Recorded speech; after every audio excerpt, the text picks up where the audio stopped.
What does it mean that the body holds trauma? Trauma is not what happened to you. It's what happened inside of you in response. And that's exactly what we see in the physiology. When we have experienced a trauma, our body is not getting what it needs to reset to safety. It's almost like it puts on glasses, and these glasses see danger everywhere.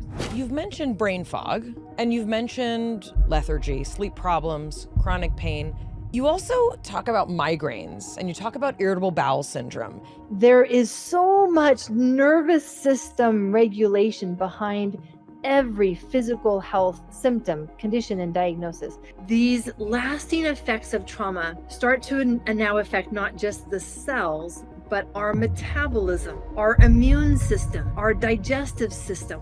We have some specific data that will blow your mind. IBS is a result of early childhood experiences where our nervous system would have fluctuated very quickly between the two survival states. It's this common theme of, I didn't know that I was going to be okay.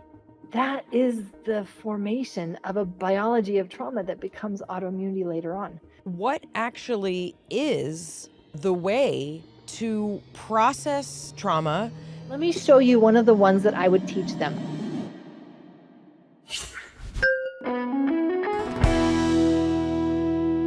Hi, I'm Mayim Bialik. I'm Jonathan Cohen. And welcome to our breakdown.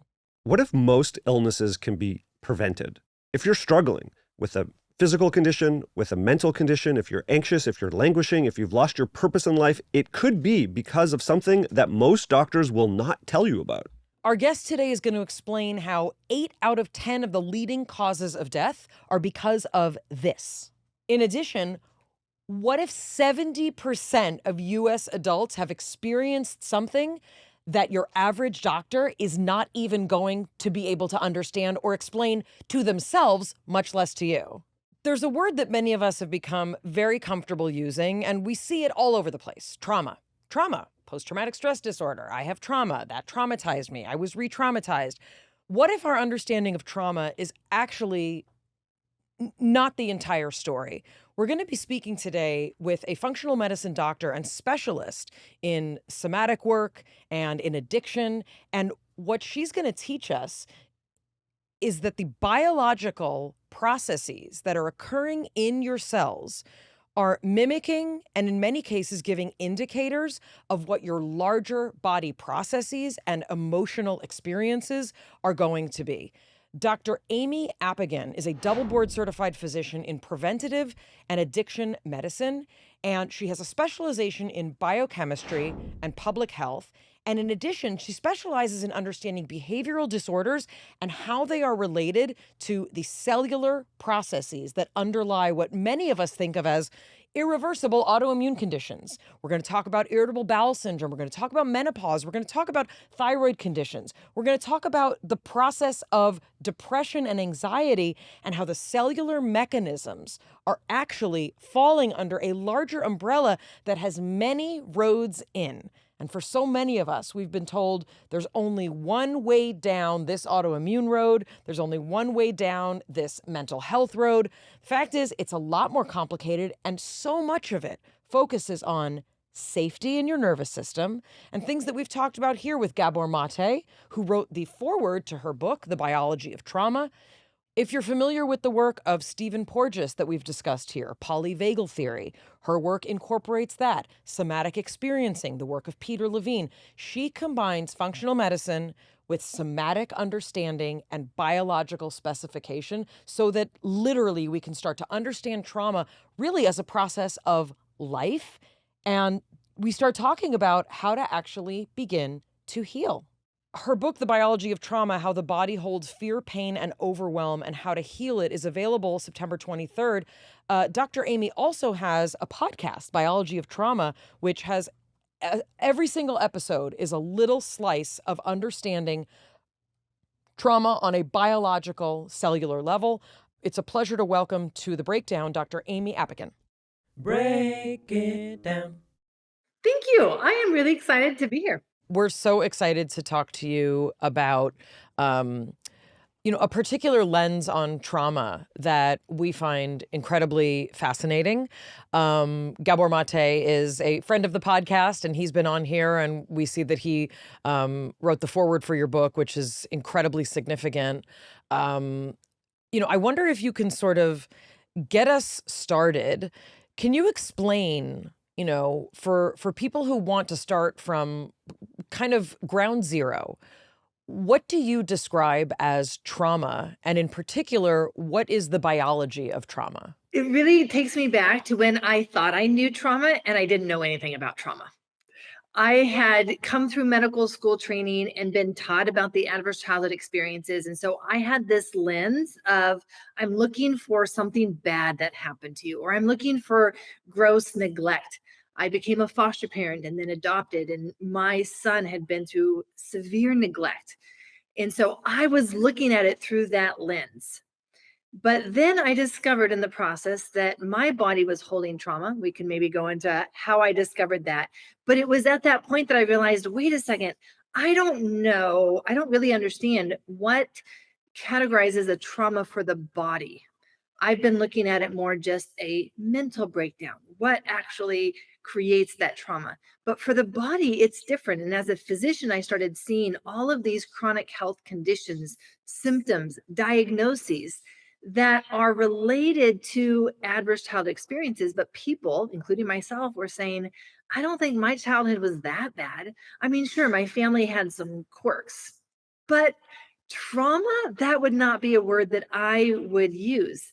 But their body had a different story. So that's when I really went back into the biochemistry of it. I have a master's in biochemistry. So I love this idea of show me what's happening. Help me understand, how is the cell responding to the stress? What is exactly happening? And that's when I saw actually there is a very specific biology of stress and a biology of trauma, and they are very different. And so we can categorize what constitutes a stress for a body and what constitutes a trauma based on the internal experience, which ultimately is what people have been saying for the longest time. Even Gabor Mate, one of his famous quotes is, trauma is not what happened to you. It's what happened inside of you in response to something. And that's exactly what we see in the physiology. One of the notions that Van der Kolk and that, Mate talk about, Peter Levine talks about, and we had him on the podcast talking about it as well. What does it mean that the body holds trauma? I thought that when I adopted my son, that he was out of his trauma.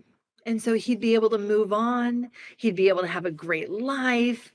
I had rescued him from the foster care system. And so his life now had a bright future because his trauma was in the past. And what I came to realize was that the body needs specific things in order to repair what's been broken, in order to resolve what still feels incomplete, and what still will create patterns of responses. That doesn't go away just when you are done with an experience. It doesn't go away if you move out of your childhood home and a family and toxic environment. It doesn't just go away. It doesn't automatically stay in the past.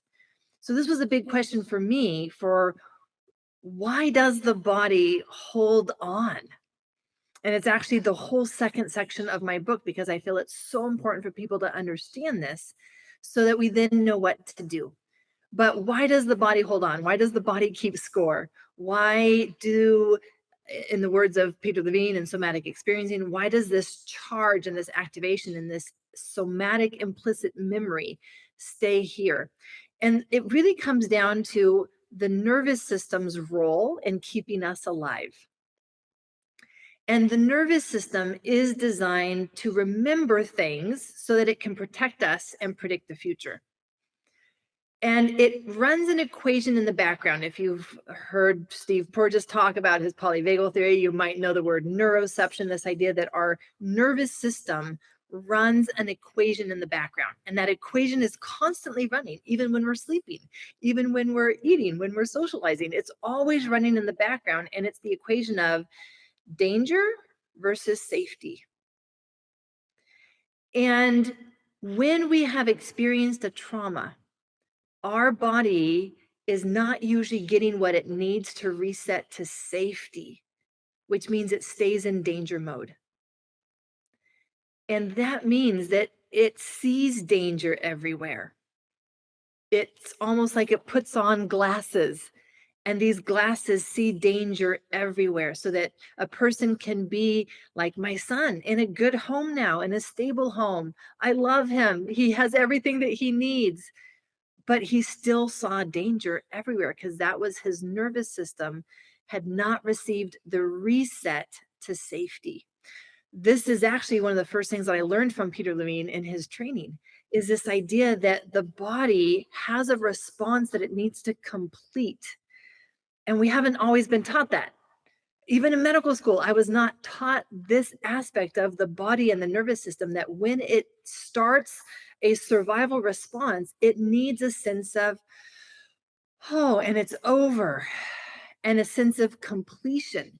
And when it doesn't get everything that it needs to reset to safety, it stays in danger mode, seeing danger everywhere. And that is how we bring our past with us. So our past is still our present moment. We're still living the experiences of our past. Mayim Bialik's Breakdown is supported by Blue Land. Are you cleaning with microplastics? If you're using detergent pods, your clean might not be as clean as you think. That's why we have made the switch to Blue Land across all the cleaning products around our house. Their products meet the highest standard of clean. They're effective, gentle on the family and the planet. Blue Land was named an EPA Safer Choice Partner of the Year. From cleaning sprays and toilet bowl cleaner to dishwasher and laundry detergent tablets, Blue Land's formulas are 100% microplastic free, made with certified clean ingredients, free from chlorine, bleach, and harsh chemicals that are safe to use around your family, your pets, and plants. I love not having to choose between the safe option and what actually gets the house clean. Blue Land's on a mission to make it easy for everyone to make sustainable choices. They believe that hardworking, clean products can be the norm, not the exception, so you can do better for your family and the planet at the same time. Blue Land products are independently tested to perform alongside major brands and are free from dyes, bleach, and harsh chemicals. They're certified by EPA Safer Choice Certified, EWG Verified, Leaping Bunny, USDA Bio-Based, B Corp. I love the package that we got. Now all the dishwasher tablets are in these amazing blue metal tins, and all the spray bottles, you drop a little capsule. It's a tablet, and it gets dissolved in the water. And now I have all these different spray bottles. I've never been so excited about cleaning supplies. That's absolutely true. Blue Land has a special offer for listeners right now. Get 15% off your first order by going to blueland.com/break. You don't want to miss this. Blueland.com/break for 15% off. That's blueland.com/break for 15% off. Mayim Bialik's Breakdown is supported by Olipop. If you've listened to this podcast for any amount of time, you know that health is very important to me and Jonathan, especially gut health. And I gave up traditional soda, several years ago, but that doesn't mean that I haven't missed them. The awesome flavors, the crisp, refreshing bubbles. That's why we are huge fans of Olipop. It's a new kind of soda that combines the classic soda taste with the benefits of a functional ingredient blend to support digestive health. Olipop is reimagining soda with high fiber and only 2 to 5 grams of sugar per can. You'll find Olipop sold online and available in almost 50,000 retailers nationwide.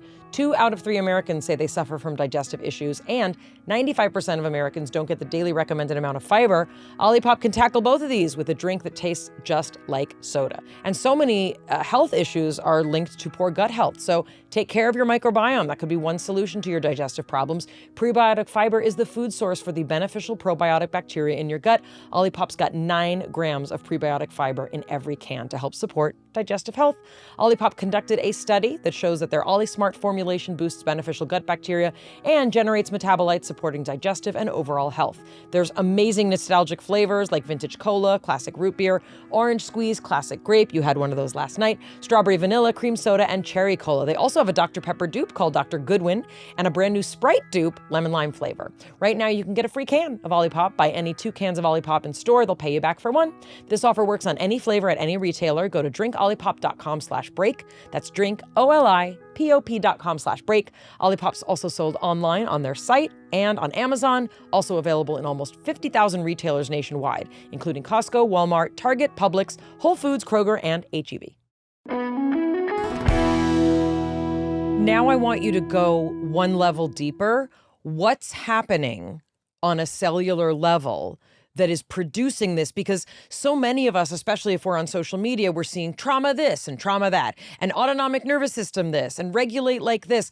But on a deeper level, not just that we can prove that someone is experiencing trauma versus stress, but you're also proposing that there is a way to understand a cellular mechanism for repair so that we get out of that frozen, terrified, hypervigilant state and can try and actually heal trauma. This is one of the things that for me excites me the most. And I love to talk about it because it brings in the hope. Trauma can be otherwise a very bleak topic to talk about. And here I am, I'm like, I love to talk about trauma because once we understand what's happening at the cellular level, it brings in tools that we can use. It brings in levers that we can change the outcome of what has been up until now. Just this is what's going to happen to you. Going back to the adverse childhood experiences studies, these were studies that came out of Dr. Vincent Folletti's work in San Diego at Kaiser, working with people who were obese and they were losing weight. And he found that so many of them had these adverse childhood experiences, but it exploded into this huge research project that's now, papers are still being published all around the world about this idea that what happens when we're younger becomes our adult diseases. And it all comes down to what's happening at the cellular level during a trauma response. It's one of the aspects of how the body holds on to trauma. And when we look at a cell in a microscope, it's like a busy metropolis city. There is so much that's happening and everything has its proper place and its systems, and proteins are being made over here and then they're being shipped over here to get tags and then they're being shipped off to where they're supposed to go based on the tags. It is an incredible metropolis. And in a time of stress, what happens is if you're looking at that microscope and the cell, you'll see that it hunkers down. It hunkers down in a way it's like, we need to be even better. We need to make even more energy. We need to be even more efficient at our processes. And the idea is that if we are in stress, there's some type of challenge, demand, maybe it's an actual danger or a threat, but we are hunkering in order to overcome. That's what happens at the cellular level for stress. But there comes a breaking point. And I don't know how deep you want to go into the physiology. Keep going. Because we understand what are the triggers for this crossing of the line. It's the breaking point. And emotionally, we can tell that we have a breaking point, but there is a cellular breaking point, and that's what creates the emotional breaking point or the psychological breaking point. And what is happening is that we have a sympathetic nervous system that drives the stress response. That sympathetic nervous system is a chain of nerves that runs down our spine, and it is releasing adrenaline. Adrenaline is what drives that stress response. People like to say that cortisol is the stress hormone. No. Adrenaline is the real hero of the stress response. And depending on the size of danger or threat that's in front of us will depend on the amount of adrenaline that our sympathetic nervous system generates. It's a brilliant strategy. If we only have to jump over a creek in order to be okay, I don't need that much adrenaline. But if I have to scale a mountain to outrun a bear, I need a lot of adrenaline because it's the adrenaline that's going to change the cells in my mitochondria to make more ATP or energy. And so it's responding to the size of the danger with the amount of adrenaline that then changes my cells and my mitochondria. But what happens what happens to that adrenaline? Because adrenaline is actually dangerous. It's so powerful, it's dangerous. Adrenaline damages our tissues. Adrenaline surrounds our cells to give it that signal to go, go, go. And if our cells look at the amount of adrenaline and say, we can't go that far, we can't go that much, we can't up level ourselves to the degree that you're asking us to, then we're going to shut down. So adrenaline is coordinating all of this, and it is the signal that says that our body responds to and says, what you're asking me to do, I can't do. I can't give you that level. And if I can't give you that level, I've exceeded my capacity and I'm just going to shut down. And now this is the trauma biology, and you can watch it on the microscope. That mitochondria, those cells, they're no longer hunkering down to give us more. They're falling apart. Membranes are falling apart. Proteins are falling apart.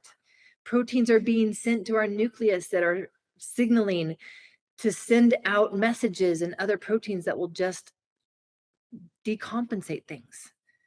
And that's, interestingly enough, what a person feels like emotionally.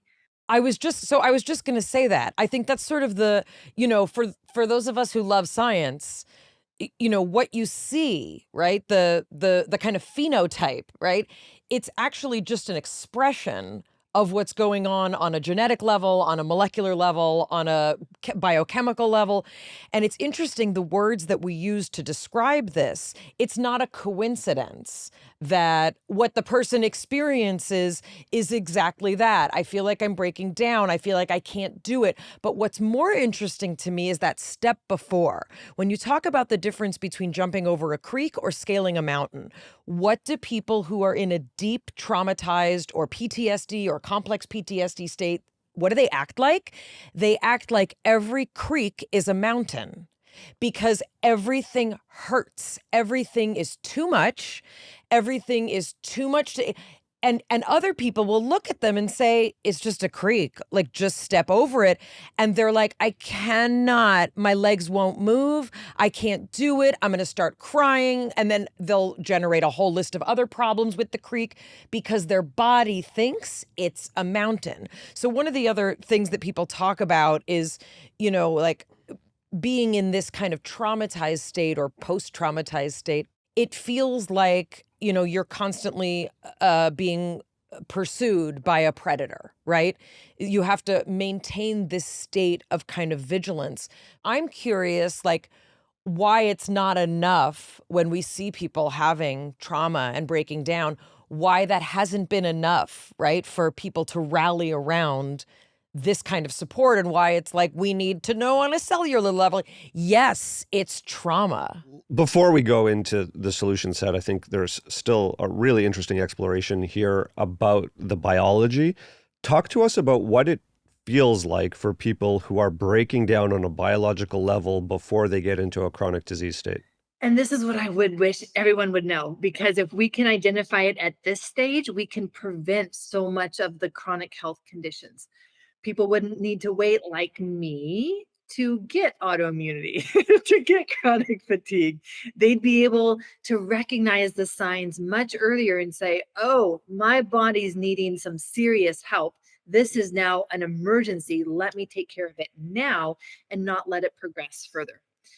So this idea that there is biology happening underneath the surface, and what would they feel like? What does that feel like? These lasting effects of trauma start to now affect not just the cells, but our systems. So we now move from talking about mitochondria, DNA, proteins, to our metabolism, our immune system, our digestive system. We go to system level, and that's what's showing up. In our metabolism, the trauma response shuts down our metabolism. In the stress response, it upregulates our metabolism. So there's a very big difference between the body holding on to trauma response and being in this functional freeze, if you want to use that terminology, because the impact on the systems is going to be in the background. But what I see happening is that people are so uncomfortable with that sensation of exhaustion, depression, hopelessness, that they are finding ways to not feel that, to avoid it, distract themselves. And a lot of times this is coming down to some version of giving themselves adrenaline. That should not surprise us after our conversation about adrenaline, because adrenaline is what can pull someone out of that low trauma state and into the stress where I feel alive.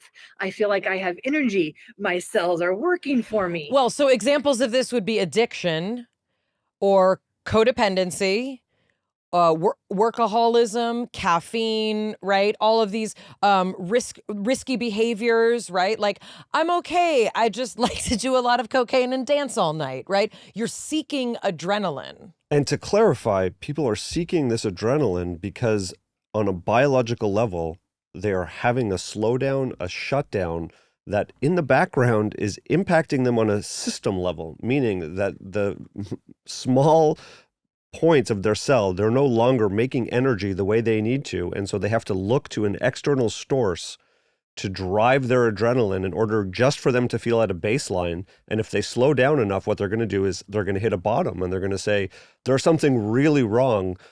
The problem with hitting that bottom is that there aren't really available solutions for them, because you're going to go to your Western doctor, they're going to run a panel of tests and they're going to say, you are absolutely fine. There's nothing to look at here.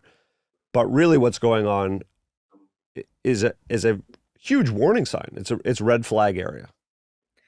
Yes. And one way that I describe it is it's like our body is like a machine. So it's like a car. And if you took your car into the mechanic because you're like, it's slow. It's slow to start in the mornings. It's slow. I have to put on so much gas to just get it down the road. I didn't have to use to do that. Tell me what's wrong. And he looks at the engine, he looks at the transmission, he looks at the tires, and he's like, everything looks fine. Must be in your head. And yet the problem is actually, he didn't check that the emergency brake was on. The emergency brake is on. That's the equivalent of this trauma response. It's communicated through the nervous system and in the form of it's changing our whole inner state. It's changing our whole operating system. So it's not that one thing is malfunctioned. It's just the message, the whole operating system is in shutdown mode. And so we're having to come in and give it extra gas to just be able to do what we used to do. One of the things that I hear my people say so often, and I even ask for it now because it's such a telltale sign. When you first wake up in the morning, what is your very first thought? And often what they tell me is, my first thought, honestly, I don't want to get up. I don't like my life. I don't want it to be morning. I want to just be able to go back to sleep. Knowing our lives and our responsibilities, that is not an option. So if that is not an option, well, then what is your other option? Your other option is, let me find the energy to keep going one more day. And so we start our day with coffee. We often are drinking coffee on an empty stomach. Do you know why? That actually creates more adrenaline than if we drink coffee with food.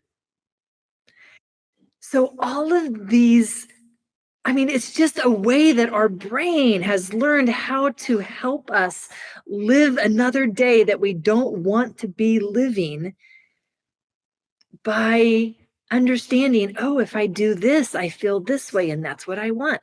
I need more energy. So let me lay in bed so that now I'm stressed because I'm going to be late for work. There's some adrenaline. So people who procrastinate, they're often the ones who have this functional freeze and are storing trauma because they need the adrenaline of having procrastinated to get them to take action and do something. Let's add on the caffeine. Let's add on some sugar for our breakfast. Here's one that I'm going to be stepping on some toes. Let's add some form of bread or wheat or something that will, I know. Oh no, I'm going to have a piece of toast. I'm perpetuating my own trauma. And the reason that we do that, again, we don't know why we're eating that. We think it's just like, well, that's just what I wanted to eat this morning. No, it's not.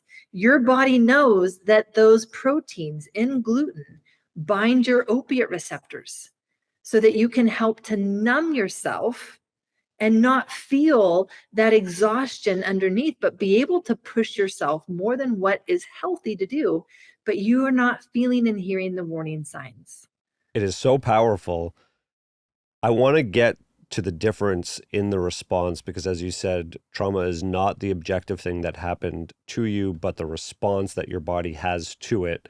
And I think we need to clarify this because what you're talking about is often a prolonged experience when you go back into looking at people's childhoods and they say, everything seemed fine, and they start to identify it. There's a pushback, right? There's a pushback on social media that says, stop overusing this term and we're using it incorrectly.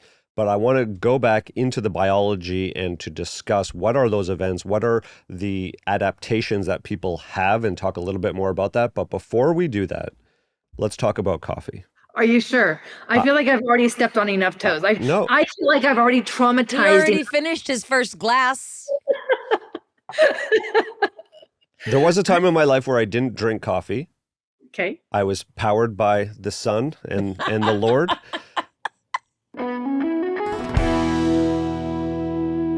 Mayim Bialik's Breakdown is supported by BetterHelp. Here's a statistic for you. One of the top causes of declining mental health is workplace stress. 61% of the global workforce is experiencing higher than normal levels of stress, and I get it. Take this summer to focus on your wellness. What are the small steps you can take to manage workday challenges? Most of us can't just say goodbye to work. That's not an option. But what are the small things we can start with? Sitting in the sun, being out in nature, taking a walk. Yeah, you might think, oh, I should just take a holiday. Holiday's great. It's not a long-term solution to stress. Don't forget, therapy can help you navigate whatever challenges your workday or any day might bring. So many of the dynamics that you bring to your workplace are actually dynamics you're playing out in every part of your life. A therapist has the perspective to be able to see that and help you work through it. With over 30,000 therapists, BetterHelp's the world's largest online therapy platform, having served over 5 million people globally. And it works. They've got an App Store rating of 4.9 out of 5. It's based on over 1.7 million client reviews. It's convenient. You can join a session with the click of a button. You can fit therapy into your busy life and switch at any time if you don't like your therapist or want a new one. As the largest online therapy provider in the world, BetterHelp can provide access to mental health professionals that have a diverse variety of expertise. And our listeners get 10% off their first month at betterhelp.com/break. That's betterhelp.com/break. I love my cats more than I can even express. I would do anything to keep them happy and healthy. And today's episode is sponsored by the ASPCA Pet Health Insurance Program. Your pet's part of your family and you want the best for them no matter what, but vet bills, whew, those can add up. That's why you should check out pet insurance. And with ASPCA Pet Health Insurance, you can focus on the care your pet deserves and cover what matters most. The ASPCA Pet Health Insurance Program offers customizable accident and illness plans, making it easier for pet parents like you to help your pet get the care that they may need. The ASPCA Pet Health Insurance Program has been around for over 18 years. They've helped more than 600,000 pets during that time. They allow you to customize your plan, helping ensure that your pet's plan is as unique as they are, because vet bills can really add up, especially when you're least expecting it. It's simple. Use their app to submit a claim, and you'll receive reimbursement for eligible vet bills directly into your bank account. To explore coverage, visit aspcapetinsurance.com/break. That's aspcapetinsurance.com/break. Again, that's aspcapetinsurance.com/break. This is a paid advertisement. Insurance is underwritten by either Independence American Insurance Company or United States Fire Insurance Company and produced by PTZ Insurance Agency Limited. The ASPCA is not an insurer and is not engaged in the business of insurance. Mayim Bialik's Breakdown is supported by AG1. We have made it a non-negotiable habit to start our mornings off with AG1 for the past 4 years now. It's because it supports our energy needs, our skin health from within, digestive regularity, food cravings, immune support, even a healthy mood. Most healthy habits can be hard to maintain, but this takes 30 seconds every day. AG1 is one of the easiest things you can do for your health. It costs less than $3 a day. That's less than a cup of coffee. It's halfway through the year. How many of your New Year's resolutions have you stuck with? AG1's the one daily health habit that's easy to stick to every single day, every day of the year. With a product that looks this green, I'm not gonna lie, I had low expectations as far as the flavor went, but the taste is super pleasant, not nearly as jarring as other green powders and supplements we've tried. We don't like to make it a habit of missing even one day of our AG1 routine. I don't remember the last time I missed. I know that when I have, I notice less energy, I'm bloated. Overall, I just feel off. I don't like that feeling. Start giving your body the nutrients it deserves. Head to our link, drinkag1.com/breakdown to subscribe for less than $3 a day. If you use our link, you'll also get a free welcome kit with a shaker bottle, 5 AG1 travel packs, and more with your first purchase. That's drinkag1.com/breakdown. I was smug about it too. I was like, I don't need caffeine. You people always are smug about your solar power. But now I definitely am addicted to coffee. Okay. I want to also touch back on the first thought that people have when they wake up in the morning, because I think that is a wildly both provocative and telling indicator. But before that, what is your perspective on coffee? Taking out the coffee that most people drink, which is laced with sugar, has a ton of milk. So let's break it down from the sweet drinks that are totally toxic to our systems and overloading our immune system and poisoning us with sugar. Sorry, everyone out there. But just coffee black, there's a lot of different information online right now. Some people are like, coffee, the adaptogens in coffee and the tannins in coffee can have a lot of health benefits. But talk to us from a nervous system level, the spike in adrenaline, or some people say it causes adrenaline, some people don't. There's a lot of debate on this. What's your perspective? And both from a morning cup of coffee and then fed or not fed while having it. I love this topic because now we're able to kind of come back and look at the nervous system, and not just speaking about trauma, but just how does the nervous system work? How are we designed to operate as human beings? And every day we are designed to be in rhythm. Our body has rhythms. We know the circadian rhythm. Even the circadian rhythm is also based on and related to our cortisol levels. We have our highest cortisol levels when we wake up. At least we are supposed to. And cortisol is what helps give us energy. It helps us have motivation. And so when we look at the natural rhythms of the nervous system, there will be different times in the day when our stress response is exactly what we want to have. We want to have stress. I'm saying that stress is a good thing because it gives us the focus, it gives us the energy. And as long as we are aligned with our life's purpose, here comes our stress response and like magic happens, especially when you can time it with caffeine. So caffeine can be a well-timed tool to say, I need to get some great work done right now. I want to step into my creativity. I've got this big project. I want to get this across the finish line. And so it can be a strategic tool that when timed correctly with our natural body's rhythms, it makes magic happen. But here's how the majority of people are using caffeine. They're using it as a way to push through. They're using it as a way to sustain this high energy response rather than how the body was designed, which is in rhythms. I'm supposed to have a high energy time, and I am supposed to have a letdown and a rest and a recovery. And many people are not giving themselves that. And so the body can only go for so long. And then it's like, well, you're not giving me the rest that I need. So guess what? I'm going to force you to take it. And people develop back pain. And guess what they're forced to do? Lay down and rest. They develop chronic fatigue. We see this in functional medicine. They can call this adrenal fatigue, where you've pushed your adrenals so far. Is it really the adrenal fatigue? No, it's the nervous system. It's the nervous system that has been misaligned, and it's been trying to be all on, the sympathetic, all on, all the time. That is not how we were designed to live. We were designed to live aligned with our rhythms. And so that is where caffeine, I'm even going to say another one that now I'm really going to be stepping on toes and saying something provocative. Nicotine, microdosing nicotine is a powerful strategic tool when used in the right way. But here's what's happening. People are not using these tools in the right way. They're not using caffeine in the right time and in the right way. And as a result, they're burning their body out. They're pushing their body further into that trauma biology where they're now in this chronic sense of depletion. And I am addicted to caffeine in order to try to rise above that every day. Same thing with the nicotine.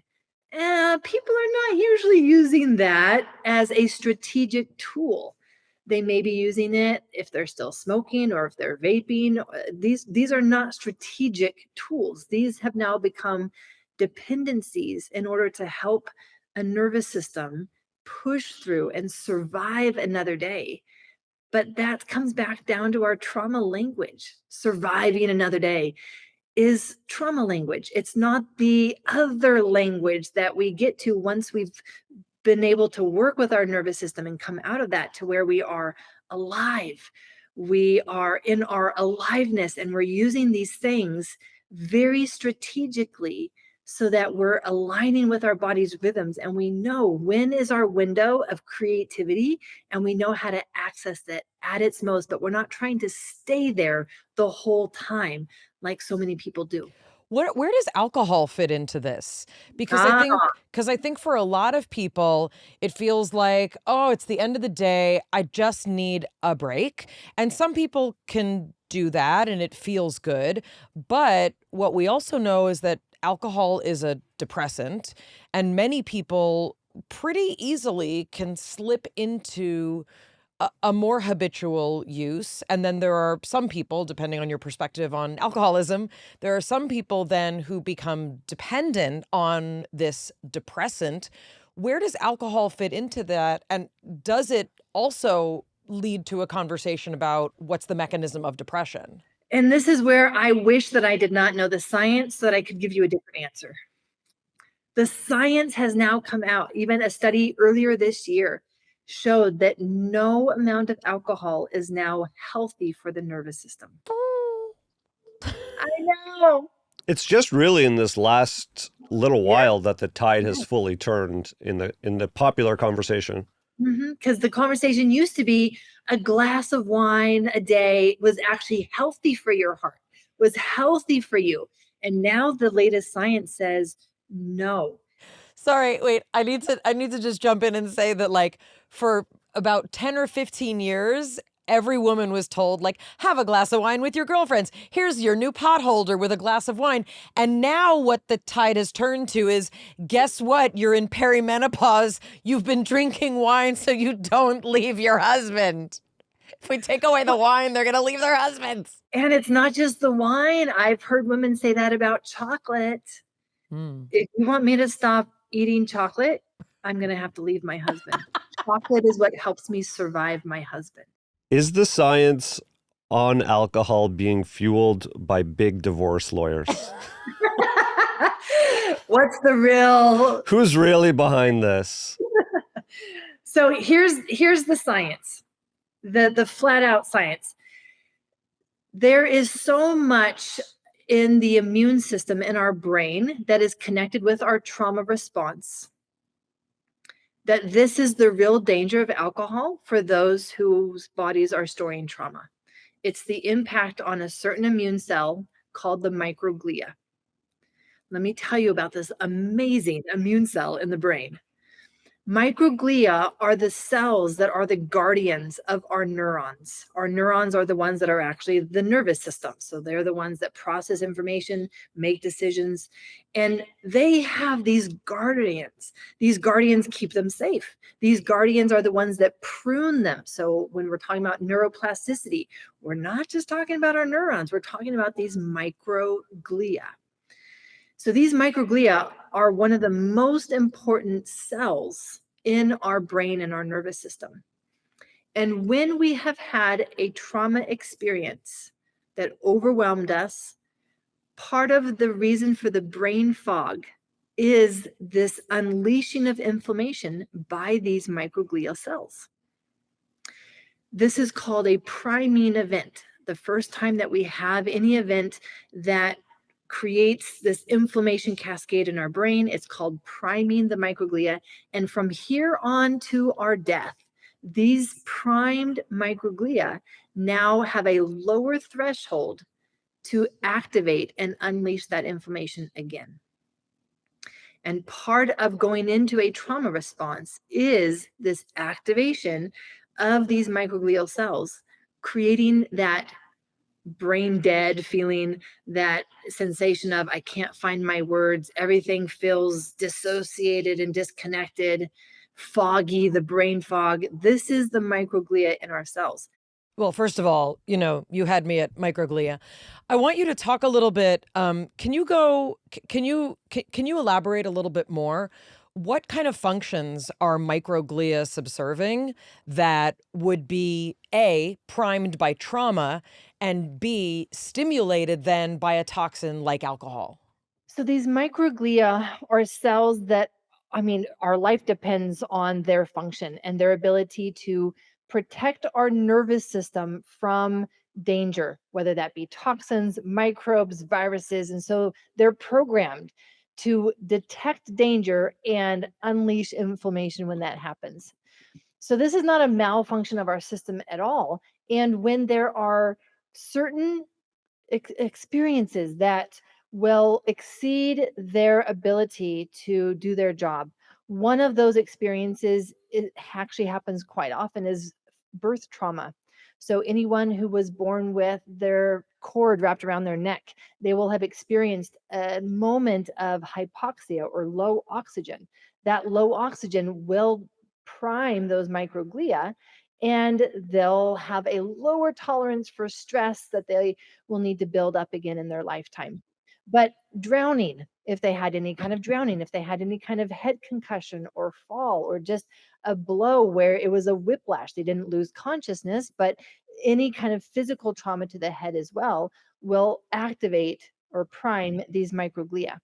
And yet, when we look across the board at those who experience severe emotional and psychological trauma, that is causing the same effect on these microglia. And what happens is that since they now have this memory programmed in them, then when other stressors happen, they cave in easier. So now someone might notice that they develop the brain fog if they don't sleep well for a few nights, or they're traveling and all of the change and the radiation from the flights and maybe the bad food and just the combination of everything. And they're back in that place of brain fog. This is their primed microglia having been activated. So it's very important for someone who is working through their trauma and trying to change their trauma responses to recognize that their microglia will be responding to their environment, both emotional and external factors that are not emotional at all, but will still be having the possibility of triggering that inflammation and causing a shutdown in trauma response because it's the microglia. Alcohol is what does that as well. So that is why for some people, they may be able to get away with it. But again, the science is showing otherwise. But especially for people who are working on their trauma, they've got to know the impact on their microglia. It's interesting because it's kind of like with certain aspects of understanding trauma, the more we know, the better. And the other side of it is that when I think of people who are going through this world not acknowledging the trauma that they have experienced, they've been conditioned by their family, a culture, a society, and in many cases, a pharmaceutical industry that says, here's what's wrong with you and we'll fix it. When there is trauma that has not been processed, you then have a person who gets things piled onto them, whether it's medication, other coping mechanisms diagnoses. And what often happens is you lose your own sense of what's going on because you've been given this label. You've been told, well, you're depressed. Take this pill. Oh, that pill's not enough. We're going to add this other one. And I've seen the commercials for it, right? And then they're going to say, well, now I can't have sex because I can't achieve an orgasm because of this medication. Okay, well, take this, do this. So it's kind of like you get this, like this layering. I'm picturing like, sedimentary rock, right? You're getting all these different layers of the things, but what's actually under it is this really intricate biochemical cascade that actually can be addressed, can be, in some senses, repaired and cared for, but it takes a lot of effort, it takes a lot of time, and it takes the right practitioner and system that can support healing. I'm also struck by this idea that we could remove the word trauma, right? Like, because there is controversy around that word and how the word is used. You could just say some childhood experiences increase your likelihood that your body is going to create inflammation, which is going to slow you down, make you feel groggy. And so where are you on this inflammation response on a cellular level? You talked about if you've ever had a knock on the head, how many, especially boys in sports, I've fallen off my bike. Or girls in sports, anyone in sports, really. When I grew up, it was more likely that kids are going to get kicked in the head playing soccer. We were just rougher then, and I think that's changed now, and I will be gender neutral in it, but I'm just thinking about, late 70s, early 80s when I was growing up. My brother roughhoused with me, threw me off things, put me in headlocks. We were watching the WWF at the time. I guess it's WWE now, and or Claude Van Damme movies, all of a sudden we had to play out those characters and I was the smallest kid. Like all my friends who had older brothers were doing that similar thing. How many people have fallen off bikes? If you're ever snow skied, water skied, you're following and hitting something, you never consider that's going to prime you. And then you talk about birth trauma. If you really want to get crazy, what are your thoughts on C-sections and what does that also prime you? I love that you are bringing this into the conversation where it's no longer about the word trauma. It really is not. It's just about the human body, the nervous system that keeps the human body alive. And throughout my years as a physician, I have been so amazed at watching a body fight for life. I started my residency training in surgery. A lot of patients died. A lot of patients came in through the emergency room just having had that kind of a trauma, car accident or some other accident. They had to be taken to surgery right then in order to try to keep them alive. Some of them made it, some of them did not. But watching their body fight to stay alive, it is just one of the most incredible experiences. So when we step back and see that this is not a conversation about trauma, this is a conversation about survival, this is a conversation about life, this is a conversation about all of the things that can happen to a person, birth trauma, getting hit in the head, all of these things that we have found a way to survive. We adapt, we adjust, and we keep going. And so we're really talking about the body's ability to adapt and how does it continue to then go into overwhelm and that be one of its primary responses. So that's a word for me that I exchange for trauma. It's just overwhelm. Your body's going into overwhelm. And when we look at it through that lens, we can see that every person around the world has had overwhelm. This isn't a select group of people. It's not even healthy or helpful to sit around and compare the experiences that I've had and to your experiences and who deserves the greater title of having had more trauma. I do. Not the point. Oh, sorry. Thought that was a question. You are in a class all to yourself, Thank honey. You're so inflamed at a cellular level, bro. This is me in shutdown. And then being able to look at, all of these things that we haven't accounted for as emotional trauma, but yet is very much a part of the conversation, head injuries. And then we look at the long-term effects of that. We all know the stories. Maybe some of us know the people who had those experiences. Maybe we're the professional soccer players, the professional football players, and watch them fall apart in their older years as their brain talk about trauma. And yet, again, it's just a much larger conversation about this is what it means to be alive and to have things happen to us and see our body fight to stay alive. If I continue to play the devil's advocate, what people will say is, this is just being human. This is just what everyone goes through.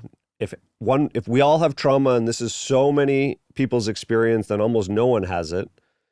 And what I would suggest is that we're presenting a different way to live and thrive, where the ailments that we experience as we get older, the fact that we lose our joy to get out of bed in the morning, the fact that we're so sluggish that we need all these stimulants, actually there's another way that we could be existing that we have just accepted isn't for everyone over 40, or is only for the elite few, or only the people who are taking, getting hyperbaric every day and, vitamin infusions and NAD drips. But actually what's going on is that there are people of all walks of life and at all ages that could be living so much more empowered and enjoying life if only they weren't in this shutdown phase. And I love that that's how you're kind of summarizing where the decision point is for people, because that's how I see it. I see it as being able to return to choices, which, again, those who hold trauma in their body often feel that they don't have choices, that they've lost their ability to have power and make a difference or a change in their life. So this aspect is really important to me to come back to. You don't have to choose to do trauma work. You don't have to do any of this that will change your microglia or change your mitochondria. You don't have to. If what you're doing is working for you, then don't change. But if you want something different, if you want something better, if you want a different tomorrow, well, then there's so much that you can do, because there's so much that we understand about the nervous system. So it's not about how much trauma, and then this kind of demoralizes those who've had serious trauma experiences. For every single person in the world, is your current life serving you, or do you want something different? You've mentioned brain fog. You've mentioned lethargy. You've mentioned sleep problems. And you vaguely mentioned chronic pain. But I wonder, when you talk about these things and the other ones that you have spoken about, surprising physical symptoms of unresolved trauma, right? Brain fog, lethargy, sleep problems, chronic pain. You also talk about migraines, and you talk about irritable bowel syndrome. And I don't have irritable bowel syndrome. I have been given that diagnosis for a lot of fascinating reasons, which we don't need to get into. But for people who have IBS, for people who have migraines, for people who have chronic pain or sleep problems or lethargy or brain fog, we've already been told by the medical establishment what's wrong with us. We have migraines, we have IBS, we have chronic pain. And here are the medications you take. And here, if you're lucky, are some of the lifestyle changes you should make, right? With migraines, like, caffeine, chocolate, check out your hormones maybe if you've been a woman in the last 5 years. Before then, it was like, we don't know. But when people are given these diagnoses, what you're suggesting is that under these things is a long-running cascade of biological processes and a shutdown state that has been induced because of increased and prolonged stress, which led at some point to trauma. How do we start to make an inroad into arenas of the medical field that we've been told are handled. Don't worry about it. We got you. Here's the medication. Maybe try and, not drink caffeine in the 3 hours before you go to sleep. You're suggesting there's a completely different approach to some of literally the most common complaints that I would argue most Americans are experiencing. I don't mean to, hold your feet to the fire, but please help us understand, how do we reframe how we think about some of the most common things ailing people? The way that I've come to see it is that everything in the body is driven by the nervous system, because the nervous system decides our inner state. We have 3 different operating modes or inner states. We are in one or the other at all times. And knowing that the nervous system is changing that is what gave me the insight to realize that when I could help my patients learn to shift their inner state in the moment, I was doing them more good than writing the prescription for any medication, supplement, or diet. Wow. Can you talk about those 3 states and talk about what are some of the ways that again, that we can frame some of these common ailments? Talk about IBS. That's one that I was like, I don't know, it seems like it's a genetic thing and it runs in families, right? And you get it. And, people used to be told it's all in your head. And then we finally started to understand, oh, well, I guess my stomach gets upset when I'm nervous. Maybe IBS is just a more exaggerated version of that. What do we know in particular about something like IBS? We actually know a lot about IBS and its relationship to the nervous system. And this information has been in the medical literature for decades now, and they're still not listening. Not that that's going to be a surprise to anyone here, but it's not that we don't have the science. I think that where we've run into is that we haven't known what to do about it. I remember talking with Dr. Vincent Folletti, and he's saying, look, just asking them, what happened to you? Improved patient outcomes. But yet, when he told his colleagues this, they looked at him and they were like, but what do I do with that information? And he was like, you don't have to do anything. That's the whole point. You just ask. It's the asking that changes the outcomes, not the doing something. But we as practitioners are so programmed to do something. We do something. We prescribe something. We solve problems. And so what do you mean I don't do something? And a lot of times, honestly, it's we don't want to hear. We don't want to hear because in some way it's going to resonate with something we've been through and we haven't resolved it ourselves yet. So this idea then that there is so much nervous system regulation behind every physical health symptom, condition, and diagnosis, and especially IBS, I get really excited about because we have some specific data that will blow your mind. Here's what we know. IBS is a result of early childhood experiences where our nervous system would have fluctuated very quickly between the 2 survival states. The 2 survival states being stress and the shutdown or trauma. And it's the fluctuation between those 2 that created the baseline for IBS to develop. And not everyone who's fluctuating between those will develop IBS. Some people will develop other fun things. That will depend on what genetic imprint you are bringing. That will depend on epigenetics. It'll depend on also environment, a variety of things that can pull all of these levers. It will also depend on diet. It will depend on, and this is not a political statement, it will depend on vaccine status. It will depend on access to healthcare. It'll depend on what kind of dairy you're eating and what hormones you're eating. Everything matters, right? And this is why this is exactly the concept of the biology of trauma. All of those things at the end of the day create an internal biology that is either one of safety or one of fear. And those things, your diet, your environment, toxins, vaccines, they're all cues of safety or danger to your nervous system. And it's the cumulative effect. Can you talk a little bit about depression?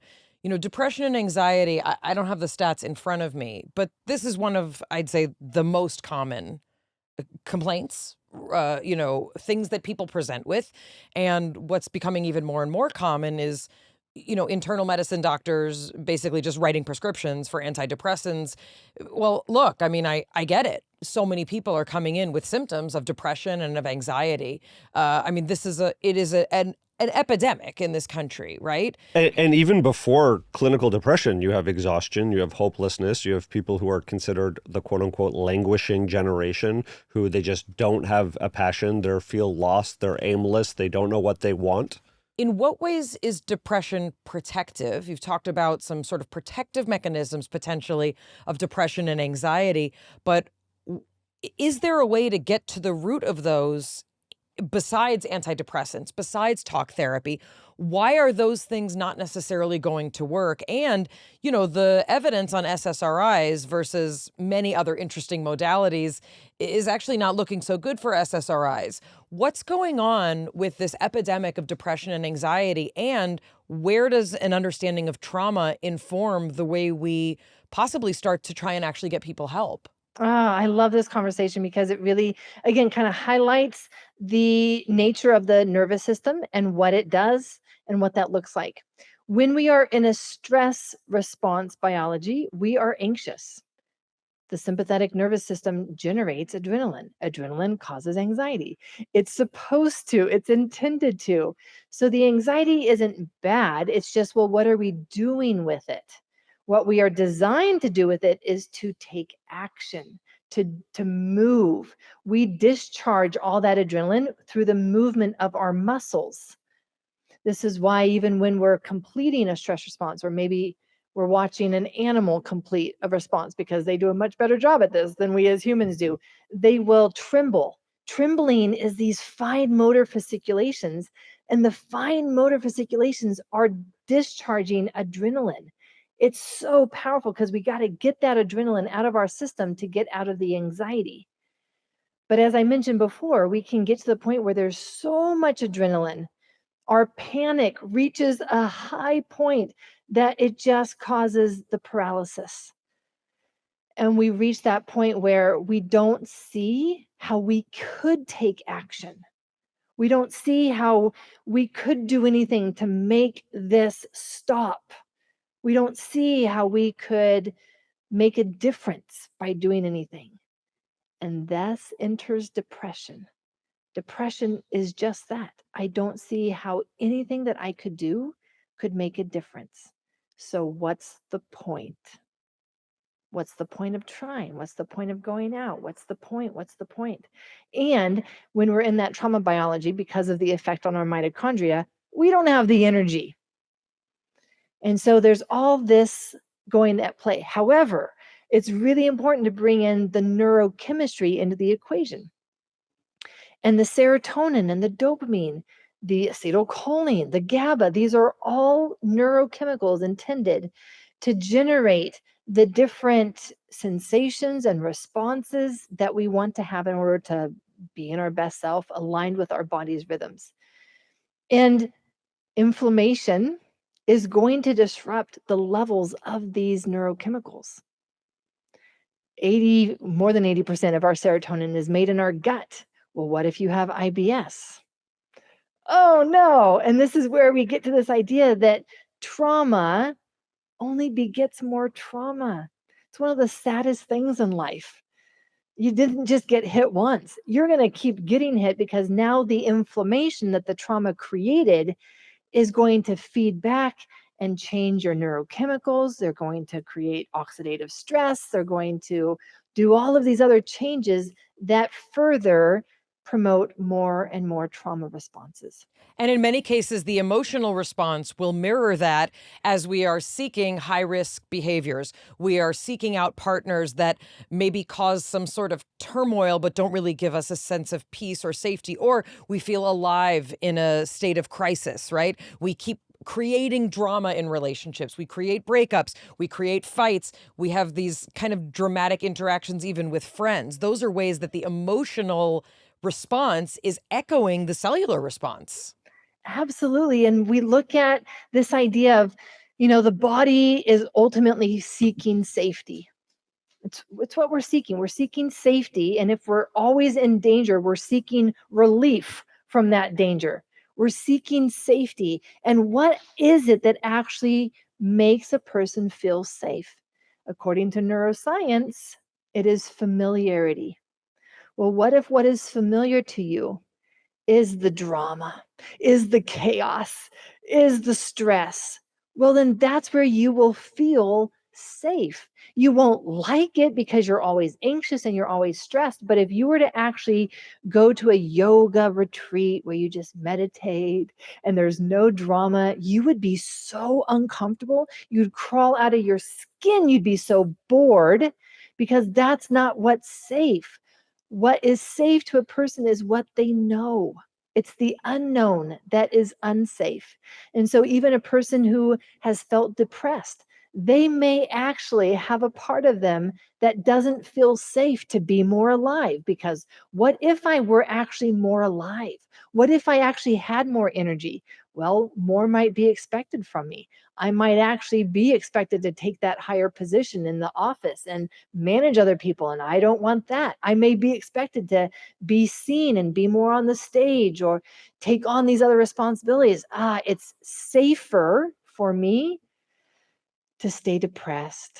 It's safer for me to stay small, not be seen. Even though I will express that I don't like it, it's ultimately what feels safer than this other way of living where I'm actually more alive. So all these visualizations that we're told to do, picture yourself happy, picture yourself romping in a field of daisies. And like people who go to Joe Dispenza conferences, they're like, I did it, I visualized it, I manifested it, and it happened. But for some people, it's like, oh, hell to the no. I don't want to picture myself in a place that feels so uncomfortable and scary. That's not going to work for everybody. Yes, and correct me if you have a different perspective, but part of that visualization is slowly introducing yourself to these ideas to make them less foreign, less scary, and sort of start to integrate something other than what is only in your comfort zone. Yes, and many of these forms of meditation are really just a way of escaping our present reality. And escape is one of the forms of how trauma lives in our body. We continue to find ways to escape, whether that's the alcohol in the evenings, whether that's the meditation. Just get me out of my reality because I don't like my reality. If we are diving into so many aspects of escapism, and that's masquerading as I'm healing my trauma, or I'm okay, what actually is the way to process trauma, begin healing from trauma, and adjusting to a new normal, if not by escaping? Yes, this is the very question that I had to ask myself because I didn't know how to do this. And when I realized that I was carrying a lot of trauma, my first thought was, well, I guess I better go to therapy. And I did. And I went to therapy and got worse. So, and to your point, it's because I tried to do too much too fast, right? It was like, okay, I know I need to do this. So let's do this. And my body was like, oh, hell no. Are you kidding me? You want me to open up all of that pain? No, I need to protect you because you clearly don't know what you're doing. So it would put me back into fatigue and autoimmunity and rashes and migraines and depression and all kinds of stuff in order to protect me from doing more in therapy. So I have then looked at, well, then what could I use as a measure for change? And it really is this idea of how can I help myself or you be more present right here, right now? Because that's what needs to change. It's our ability to be present, not to escape, not to distract, avoid, stuff, numb. All of those are ways to not be present. And so I now started to teach my patients somatic exercises that would help them be present, just come back to being present. When they notice themselves in anxiety, okay, what can you do right now to just come back and be like, okay, right here, right now, I'm creating the sensation of safe enough. I actually called it, maybe you'll enjoy this, microdosing safety, because too much safety, and they were like, whoa, whoa, whoa, whoa, this doesn't feel safe. And I'm like, you're telling me it doesn't feel safe to feel safe? And they said, yes, because feeling safe, relaxing means I'm vulnerable. I might get hurt. So that's why I realized I needed to microdose safety, allowing them one step at a time to start shifting their inner state to this idea of ventral vagal parasympathetic. I call it calm, aliveness, where we're just doing moments at a time. We're not trying to do a whole day at a time or even a whole hour at a time. We're just taking one moment at a time throughout the day, one moment at a time. But it's starting to build those muscles, those neural pathways to be present, because those pathways haven't been built. The only pathways that have been built are the ones to escape, not to be present. So it's a muscle that has to be built and then reinforced. And as we do that, now they're able to be more and more and more present. And here's what I saw was one of the best ways for me to tell anyone's healing journey. Are they making progress? The real test came when something would happen in their life that was a change. Change is not something that a person who's carrying a lot of trauma is well equipped to deal with. Change means a triggering of all kinds of memories, all kinds of previous losses that they've never processed. It's a triggering back into something uncertain. I don't know if this change is going to be good, if it's going to be bad. I don't know what to do. Am I okay? It's the whole shebang.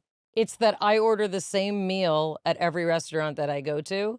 Like, I have the meal that I order at this restaurant, and I have the meal that I order at that restaurant, and I don't try new things. I'm just trying to justify my existence right now. And what if one day both of those restaurants closed? I This don't would eat be ever it. again. That's what happens.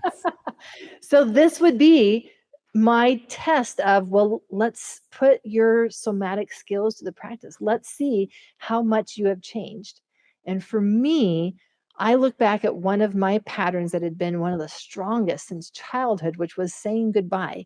I hated saying goodbye. I hated closures. I would avoid them and then fall apart later all by myself because I didn't like to be emotional around other people because I'd been made fun of. And so goodbyes and closures were something that I could never be present to, certainly not emotionally.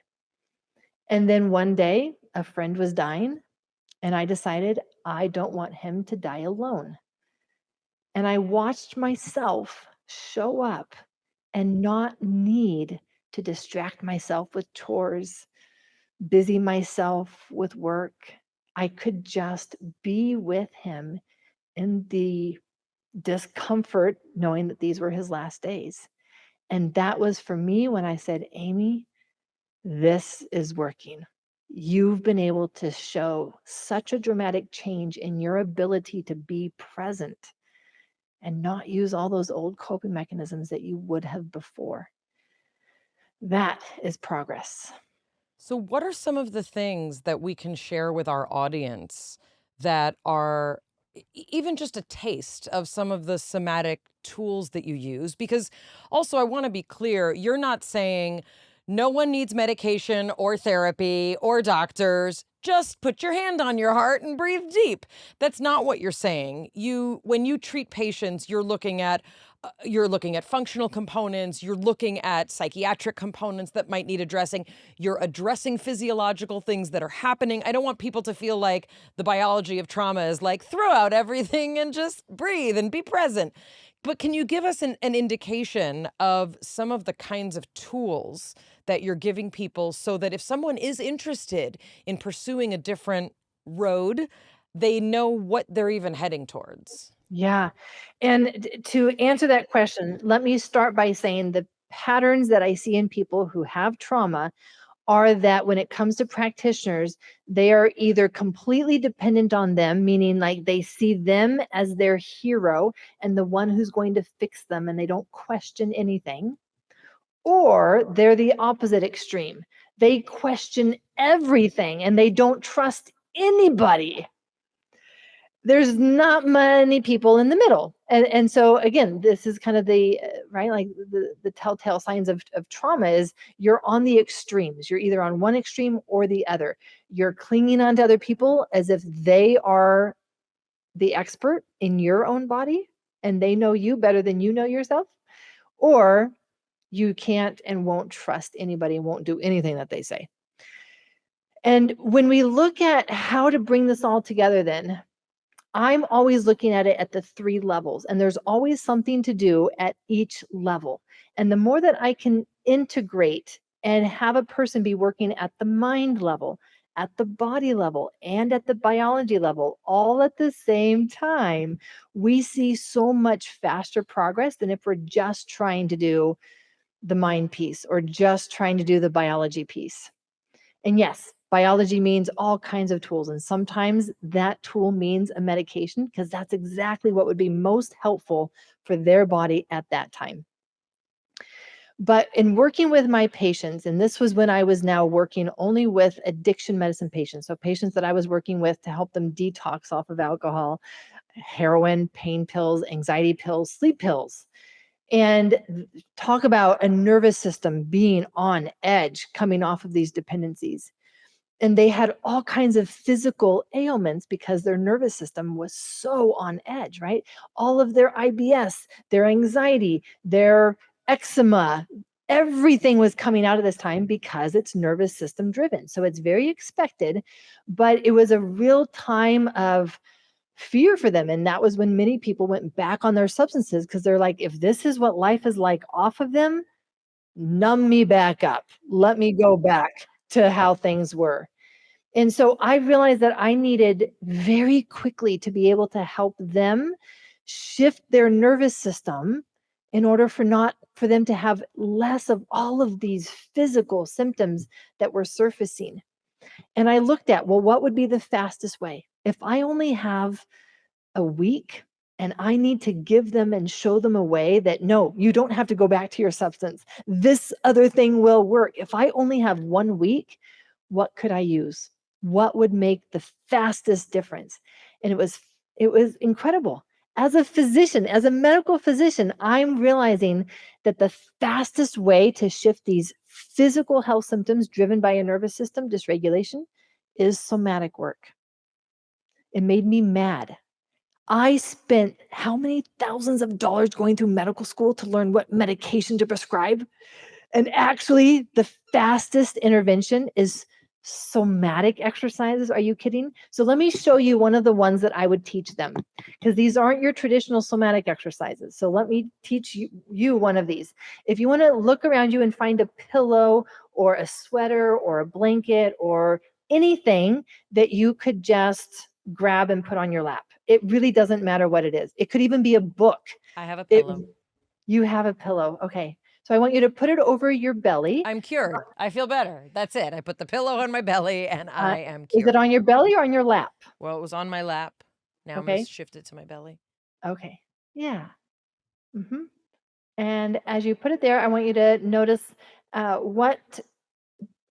does your body like it best in terms of pressure? Do you like it pulling the pillow into you? Does it like no pressure at all or in the middle? What feels best? I'm kind of holding it so I feel it against me. Okay. I have my fingers interlaced in front of the pillow. What do you notice different inside of you?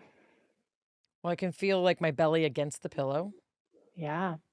Is that a pleasant sensation or an unpleasant sensation? I'd say it's neutral. Neutral. Yeah. And how do you know that where you have your fingers and the pressure that you have is what your body likes and enjoys right now? Oh, there's like a sense of sort of feeling settled. That right there. Like things are settled. Tell me about that. How do you know that it feels settled? Well, thanks for asking. I don't feel like any muscle tension. Yeah. And I guess there's like a vague feeling of coziness. Amazing. all by putting a pillow over your stomach. And look at how fast that happened. Do I have to walk around with this pillow all the time? That, my dear, is now up to you. That is your choice. Now you know what it feels like. This is why I have a weighted shawl at my desk at all times, because sometimes in the day when I'm working, something will feel like it triggers me or my body just gets a little anxious, and I'll just be able to put that on my belly and be able to settle my system back down. And then I can focus again. Then I can come from a place of everything's okay. I'm okay. And it's a very different response than if I'm like, I don't know if I'm going to be okay. Is it like all of that amped up? So this was what I needed to be able to help my patients realize that they didn't need to reach for the bottle. They could reach for a pillow, put it over their stomach, and notice, what does it feel like to feel that settling? And then I would see, do you still feel that drive for the bottle? Well, now it's reduced to just, well, it would be nice. I miss it. I can understand that. But it's no longer that I have to have this to survive this, because my inner world is getting amped up, and the only way I know to calm that down is with alcohol. So can you explain now on a sort of on a sort of like psychoclinical level, what is actually happening? Like on a more practical level, when you ask me to do that, you're asking me to shift my focus, right? No, no, no, no. It works whether you focus it on it or not.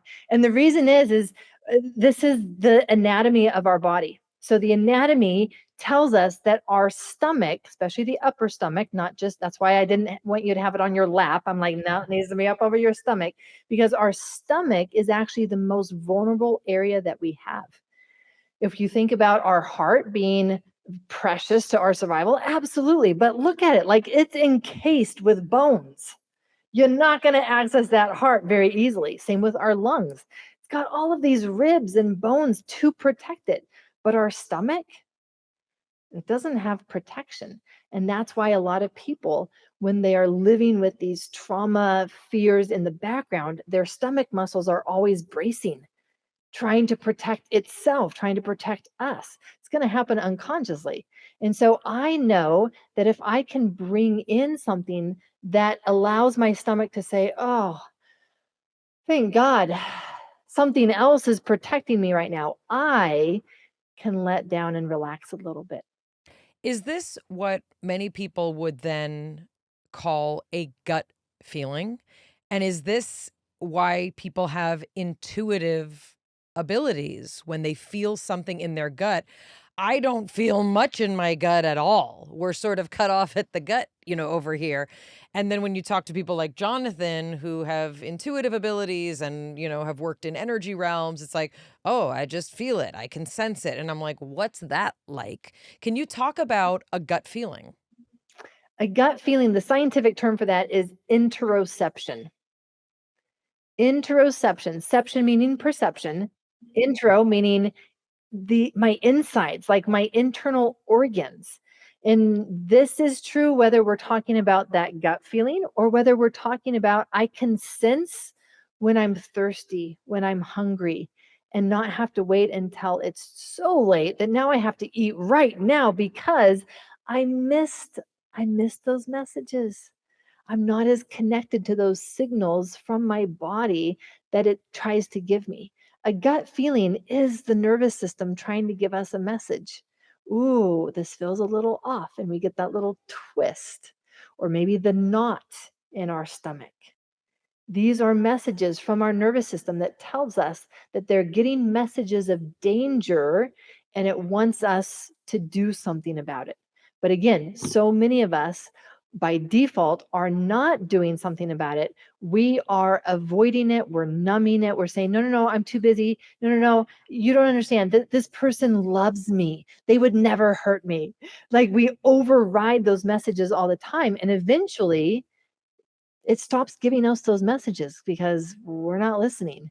And then it really is running on its own, operating on its own, and you end up in a situation like me where the only way that I listened to my body was when it could not get out of bed one day, and it had developed such severe fatigue, the autoimmunity. I was on 2 mood medications for anxiety, depression, burnout, because I wasn't connected. I was not connected with my interoception and the messages of danger coming from my nervous system. And at the same time, I want to balance that with this idea that we talked about earlier, where when we still have unresolved trauma, we see danger where there is no danger. So we can't always trust our gut intuition at the beginning, but trauma work actually makes our intuition better because we're able to take off those perceptive glasses and see reality.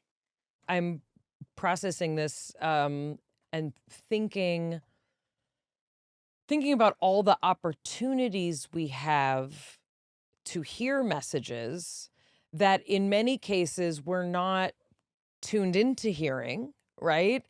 And in many other cases, we've piled so many other things on top of that ability to hear that we just like can't hear anymore, you know? And it's funny because our somatic example is, you know, the first time Jonathan like saw the sheets that I had, he's like, these are made of burlap. Like you're sleeping on like literally like a wool pad, you know? And I was like, I don't know, it's fine, you know? And like it never, like it didn't occur to me. The only time I ever thought about it is when I had kids. I was like, oh, this is really soft. I knew it would feel good to a newborn to wear X, Y, or Z. But Jonathan was like, you're sleeping on sandpaper. Like, what is happening? And it's funny because I just like, I don't think about it the same way I don't think about the sensation of my clothing on my body right now, right? Like my brain is like, my thalamus is working overtime. It's like, we will filter out any shit that's not relevant, including the sandpaper that we're sleeping on.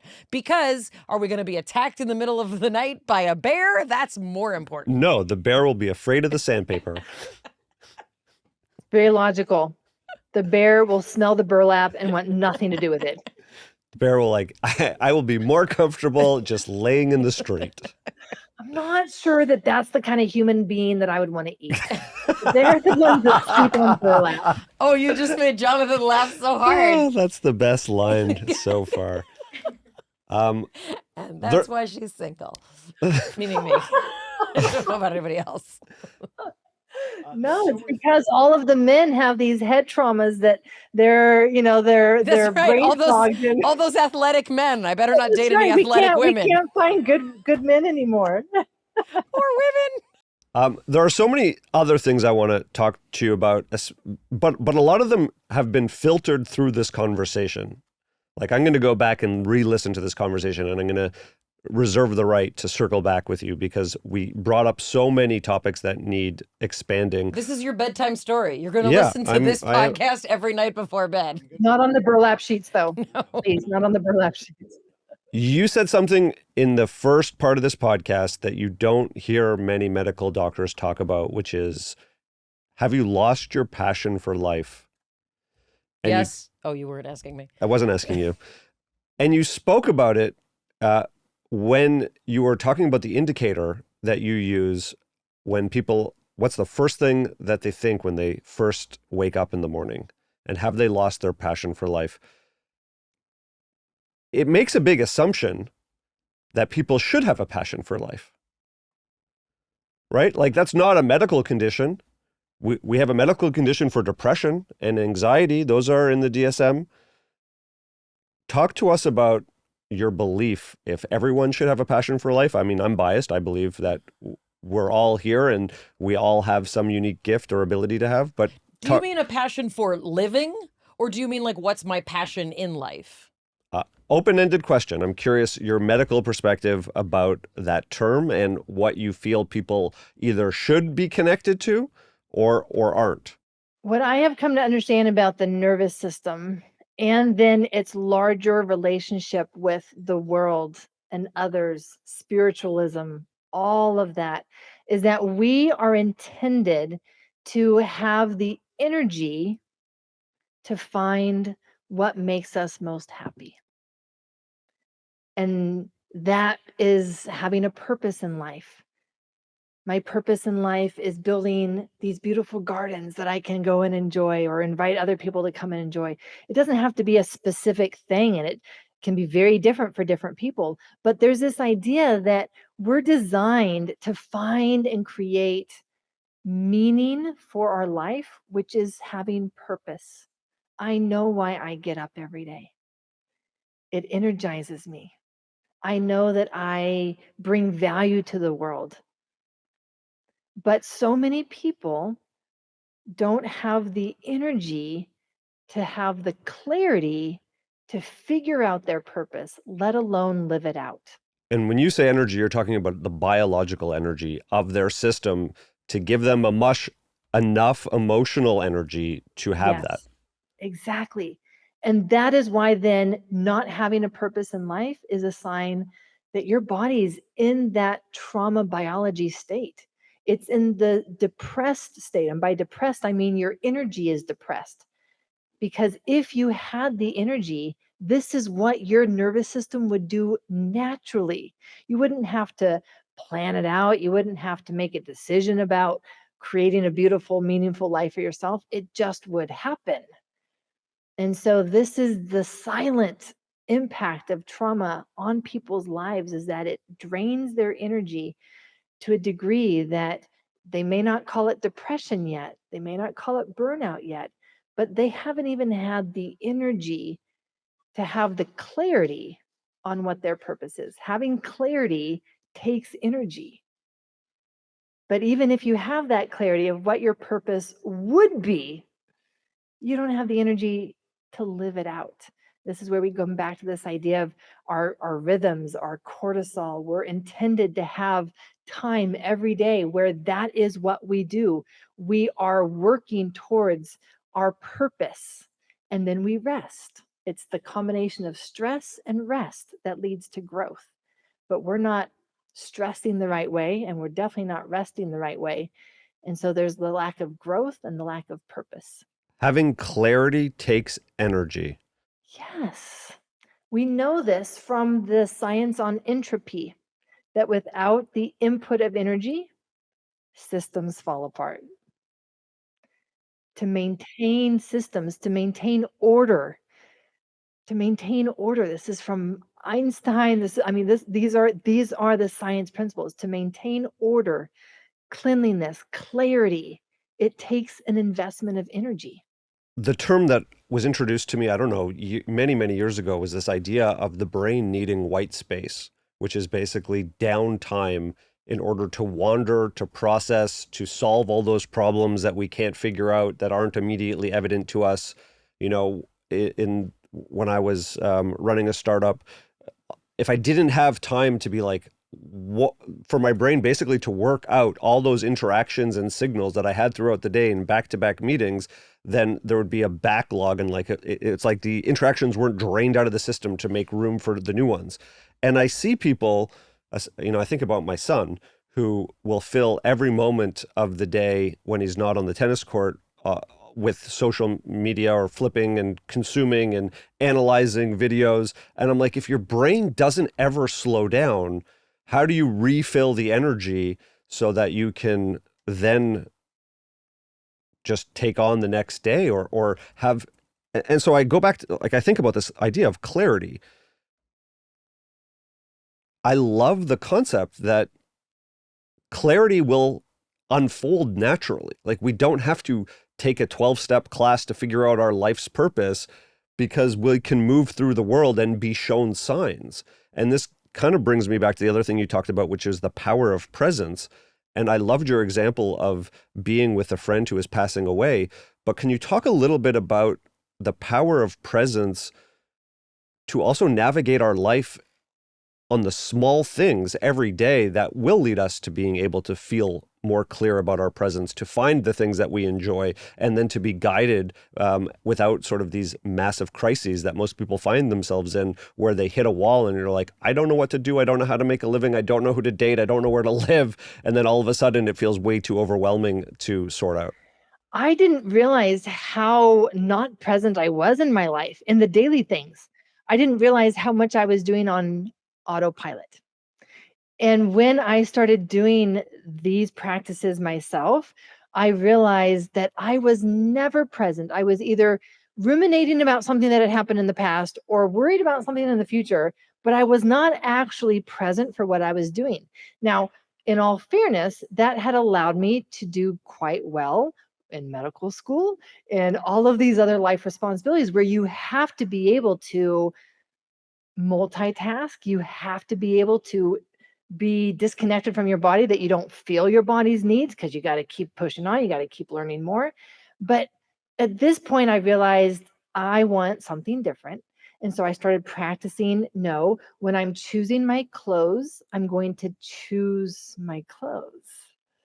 I'm not going to be on autopilot. When I go to make my morning tea or whatever it is I'm doing, I am now going to be fully present for that thing.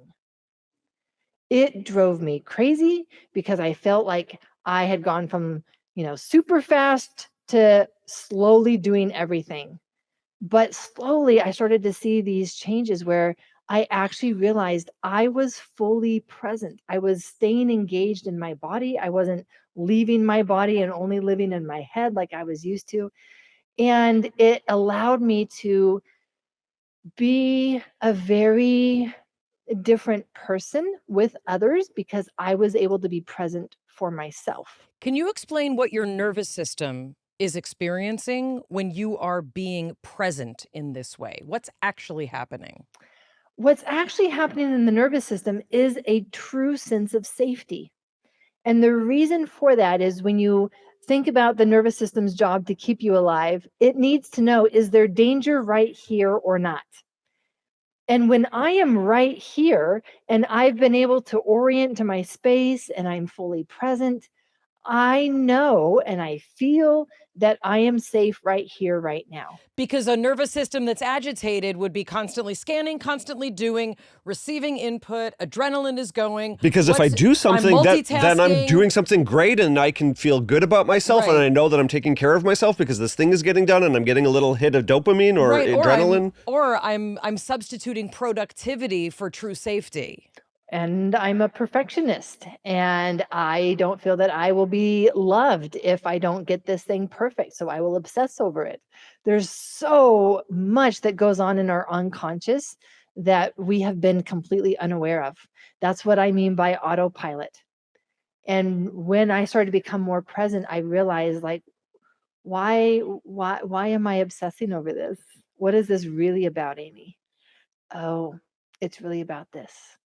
And so it just opened the veil for me to see all of these subconscious reasons that would have been driving my stimulation and my hustle and bustle that I was doing before.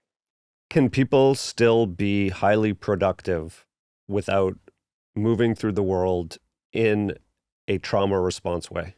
I want to say that people can be more productive because I see the busyness as being on the hamster wheel. You're doing a lot, but you're not getting very far. And what you're doing is sometimes making messes because you're not fully present. And then you have to take the time to clean up those messes. What if you could get off the hamster wheel so that when you ran, you were actually running down the track and not just in a circle? And that's what happens when you make this shift. Your productivity is actually translated into real forward movement in your life. So I am way more productive now than I used to be. I'm less rushed, but I'm more productive. And I want to talk a little bit about how presence fuels into this. The more we're present, the more clear we are on the steps we need to take, which allow us to get off the hamster wheel. So your actions are more targeted towards where you want to go. Which is the beautiful thing for me, because this whole conversation has really been, how do we be more strategic? How do we be more deliberate and intentional, not just throwing things and trying to solve the problem? Oh, I feel depressed. Well, take this medication, go on this diet, go talk to this person. I don't know, do something. But what if we actually understood what's happening, where a person is stuck, and what would be the best deliberate leverage to pull that would make the biggest difference.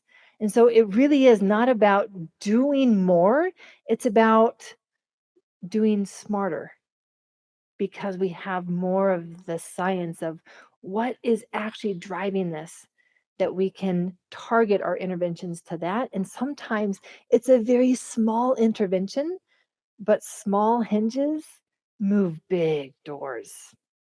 Something that was spoken about when we spoke to Gabor Mate, and I think really the conversation around it expanded when he released his book, was the idea of emotional patterns of disease.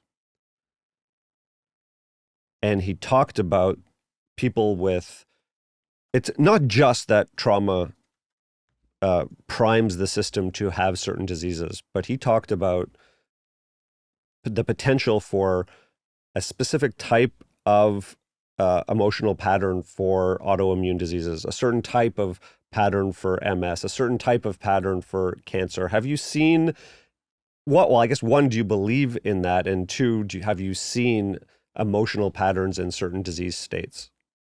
So I have seen these emotional patterns in certain disease conditions. And one of the most obvious is autoimmunity. It's very interesting to me to see that autoimmunity really targets the high functioning women.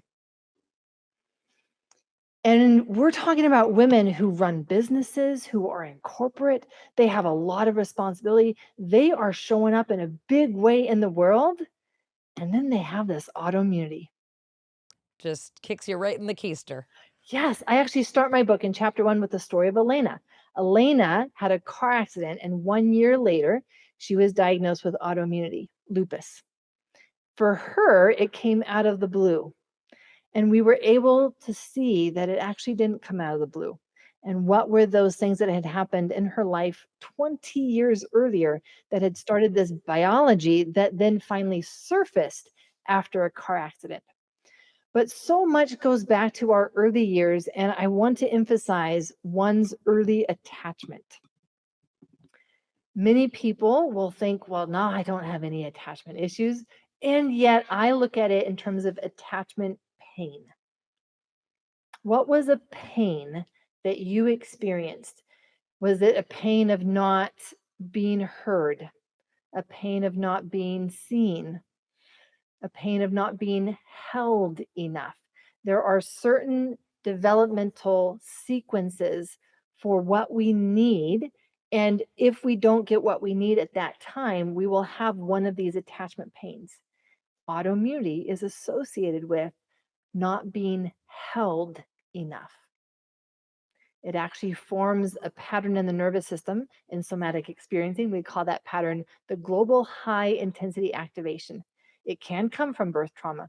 It can come from being in the NICU. It can come from these early experiences where you were not held enough because you had to have a life-saving measure, or maybe you were colicky, or maybe your parents were busy and they had to go back to work and put you in daycare, and it just was a shock to your system because you didn't know these people and you were so young.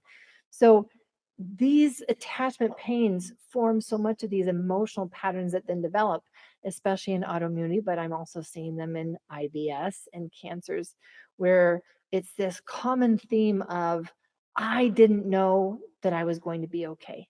And I had to adapt in order to get through. There are many people with autoimmunity who had an alcoholic parent or a parent with another substance use or a mental health condition where it made them unstable and the child became the parent.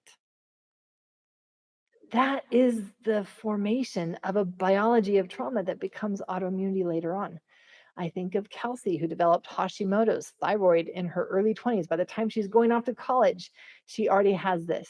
And it's also not a coincidence, I think, that it really targets the thyroid, which is in your neck.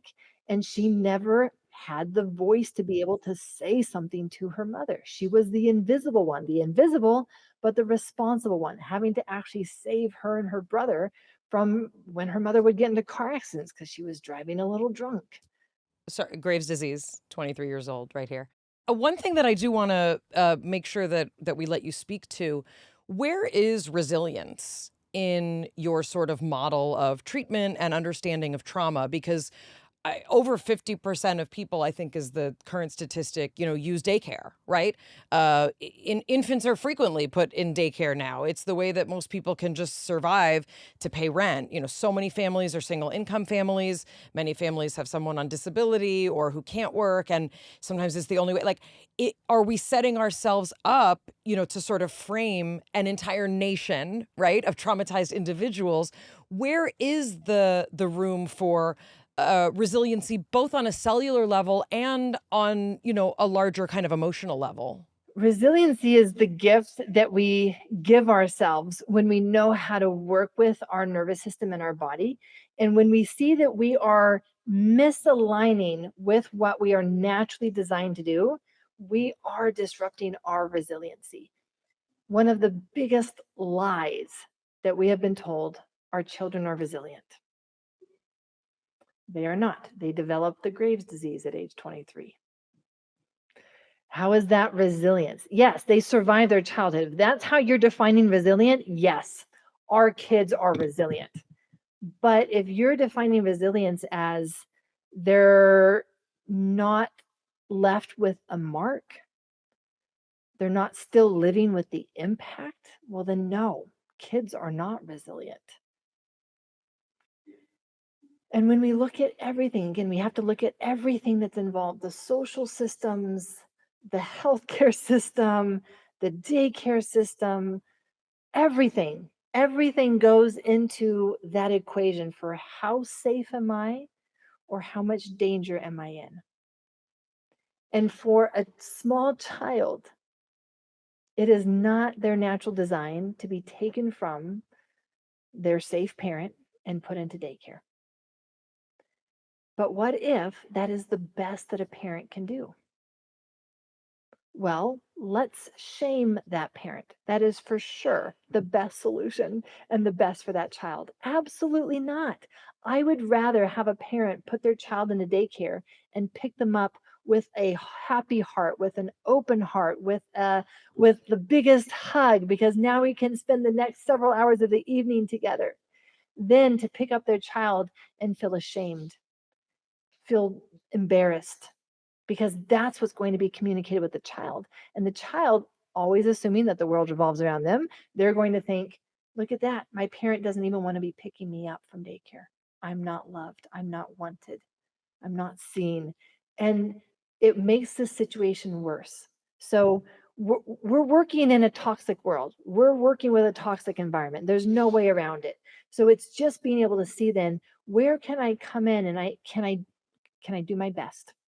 Can I do my best to have the calm inner state myself? And how can I help others around me have that as well, so that I can inspire that in them, so that we can do the best given the toxic world that we live in. And I would just even adjust from toxic world to a world that is going to increase inflammation that we have to deal with. If we just bring it back to, for me anyway, the biological level, I'm like, if I think that my body is going to have these responses, then how do I mitigate against that to decrease the inflammation? And we know it can be food, it can be exercise, obviously somatic work. Can you touch on why women are so much more likely to have autoimmune disease than men? Sorry, I'm laughing because if you were a woman, you would know. You would know what it's like. I think she does not feel understood right Why now. do we have to explain it? Just look at the world. I will go back and I will first say that, speaking of the inflammation, knowing the world that we live in, that again, given the importance of the nervous system state, that is the most important work of anyone every single day of their life. Their nervous system state. Not did they exercise and go to the gym, not did they do their visionary planning. It's the state of their nervous system that is the most important. So given inflammation, when that parent picks up their child from daycare, knowing the stress that it is on their child to be in daycare, I would love for them to have an evening dinner that consists of a lot of broccoli to reduce that oxidative stress and that inflammation, knowing the impact of trauma at the cellular level and how I want to help their body at the biology level build their resilience and not build up all of this oxidative stress. But if they are going to serve that broccoli with a sour attitude, You better eat this. exactly. I would rather them serve the most gluten-filled, sugar-filled cake, but with love, than a plate full of broccoli with shame. Plate full of broccoli with shame. That's Good memoir the only kind title. of broccoli I like. But I think also I think it's important to point out that, and Gabor Mate talks about this in The Myth of Normal, a tremendous amount of emotional and physical labor does fall on women. And part of that, is evolutionary complexity that stretches back long before we had tables, chairs, cars, horses, and things that go. This is sort of the anatomy in many cases. Freud was wrong about many things, but biology is a certain aspect of destiny in that if you are the one who has to get pregnant, if you are the one who keeps the baby alive as a mammal, right? And that is the basis of your nutritive needs, your caloric needs, your emotional needs. You typically, as a human primate, were surrounded by a group of females who were helping you share this labor. And I'll be honest, you didn't have to deal with men and trying to please them and think about what they need because they hung out with dudes and they went out hunting. And you and the men with poor vision would, make baskets and talk about feelings. And if you didn't feel well, someone else nursed your kid. And if you needed something emotionally, it was carried by a group of primates. And the system that we live in has had men enter the birthing world, first of all. So women have been removed from providing support for other women, which historically is what we did. And there's been a medicalization of the female experience. And also, we've been given all these amazing advances. We can go to space, we can be doctors, we can do all these things. And yet, even when women are the primary breadwinners, they still, statistically speaking, bear the childbearing costs, the cooking costs, the cleaning costs emotionally. And on top of that, and I'm a lover of equal rights, we're also told you should look like you did when you were 25, when you're 35, 45, 55, and 65. And we're living in a society that's not really supporting the health of women and families, meaning we don't have a system that says, be home with your kid and we'll pay your salary. There are some countries that do it. But we're told, have a baby and then get back to work, and you need to be the CEO and don't act too much like a man. I mean, I'm sorry, now I'm just doing like the monologue from Barbie. But then we wonder why women get autoimmune conditions. It's because we're so tired. We don't want to know what you want for dinner. And we don't want to have sex unless we want to have sex. And then we have sex and it's like, oh, I don't want to have sex. And then you don't have an orgasm. You have to fake it. It's exhausting. And then we get diagnosed with an autoimmune condition. And everybody's like, why did this happen to me? I don't know. I don't want to put words in your mouth, Dr. Aimie. It sounds like you kind of do, and that's okay. Kind of listening to you is like listening to all of my patients. No, Yep. like this is what they say. And so what I find so helpful is to look at the kinds of questions that we ask, because the kinds of questions that we ask are not the kinds of questions that men ask. We ask, what's wrong with me that I can't do this all? And men ask, what's the problem with you that you're holding me back? Women ask, oh, am I going to be okay? Men are like, I don't care if I'm going to be okay. Let's go bowling and have a beer. It's a completely different process. It's a completely different questions. And the questions that women ask are much more internal, around like, what's wrong with me that I can't look like I'm 25? What's wrong with me that I can't hold this all together? What's wrong with me that I can't juggle all of this and still have a smile on my face and put dinner on the table? What's wrong with me? And men don't ask those questions. No, we complain that the system is broken and that other people's expectations are wrong and F everyone else. There you go. And that's why they don't get autoimmunity as much, because autoimmunity is an internal attack. Whereas when we can take that anger and we're like, no, what's wrong with the world? What's wrong with the system? What's wrong with you? And that anger goes outward, it doesn't create autoimmunity. It's the anger turned inward. Anger towards myself, or even anger towards someone else, but I can't express it because I would compromise the relationship. So let me turn that anger towards myself, and I'll even hate myself for not being able to speak up for myself. And to use another flashy word that we often try and break down more, codependency will kill you. What you just described, I care more about what you think and what you feel than what I'm experiencing. That's the definition of codependency. And that's the story that will kill you eventually, in one way or another, emotionally, psychically, spiritually, and in some cases, physically. So some women then think that the solution is to be more like men, and they practice it, right? Like they practice saying like, what's wrong with you? And they go around and they start trying to lash out in anger, not realizing that no, women are designed to be different. It's not turning that anger inwards. It's not turning that anger outwards.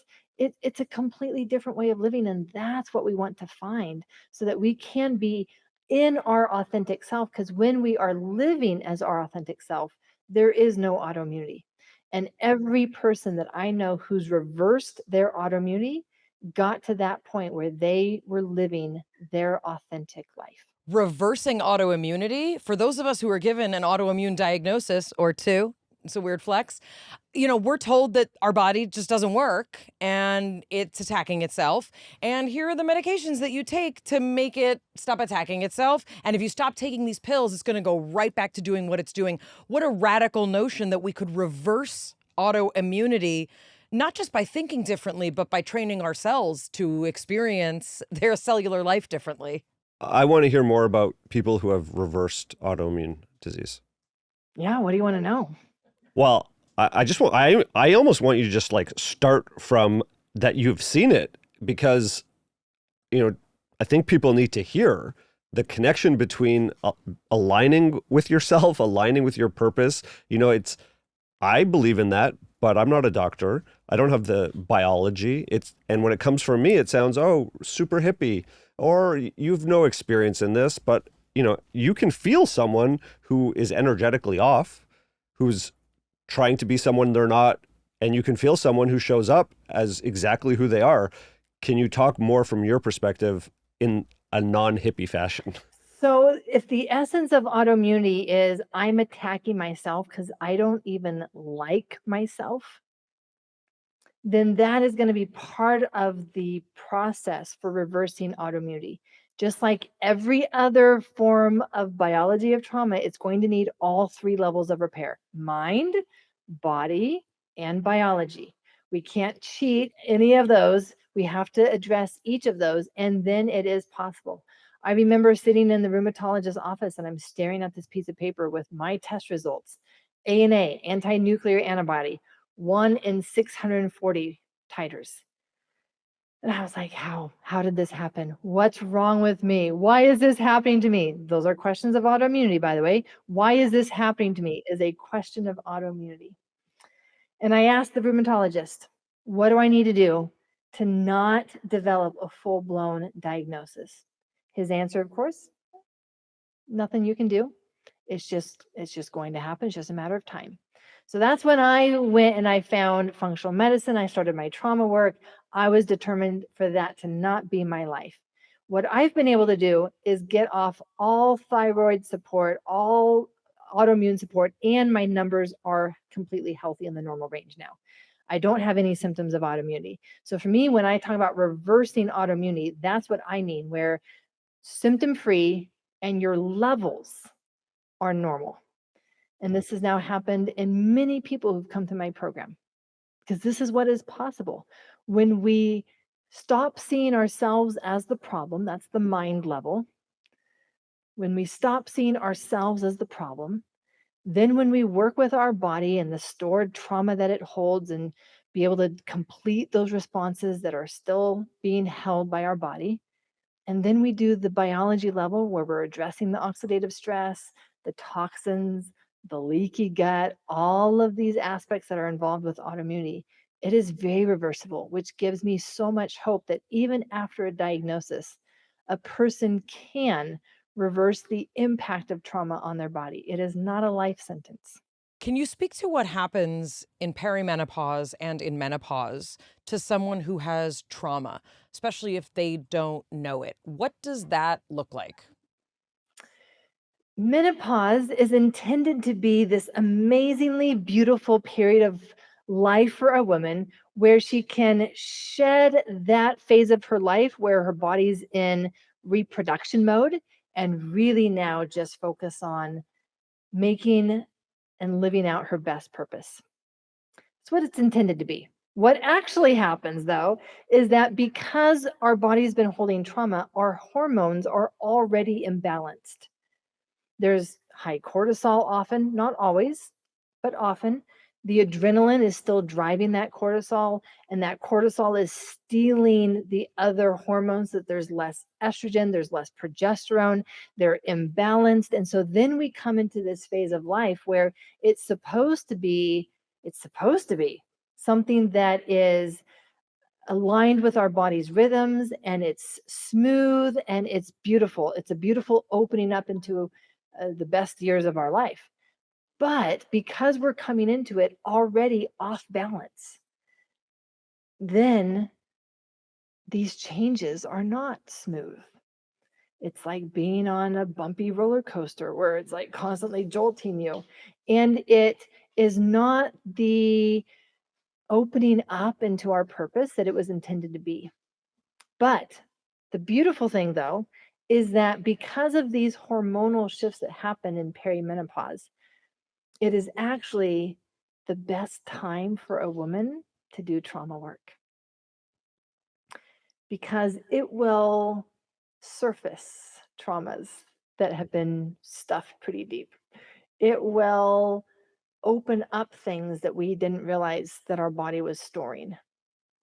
Now, one option is to stuff it right back down, or another option is to get curious and say, if my body's bringing it up, it must be ready for me to look at it. Let me work with my body. Let me be friends with my body. Let me not ignore these messages from my body, but actually establish a friendship, a relationship. The reason this feels so incredibly powerful to hear is I can't tell you the number of friends of mine who have either endometriosis or PCOS. And I don't need to tell you about the adverse childhood events that those women experienced. But when women show up to a doctor as a teenager with this kind of crippling pain and this kind of abnormal bleeding, what do? They put you on the pill. They put you on the pill, which leads to its own complexity in terms of emotional reactions and the things that happen to your body and your chemistry, which we were told doesn't make a difference, right? And then they throw whatever the current, menopause medication is that's approved for teenagers. They throw that at you, and then they put you on an antidepressant. Like, this is the train that you go down, and no one ever, the first time I ever heard about lady problems being associated with anything adverse was when we first started talking about rape education when I was in college. And it was a dirty word to even talk about rape. It was like, take back the night, right? But that's the first time that I heard that women who have experienced rape may later develop other problems. And I was like, oh, wait, and I'm studying neuroscience, right? And we weren't even talking about this.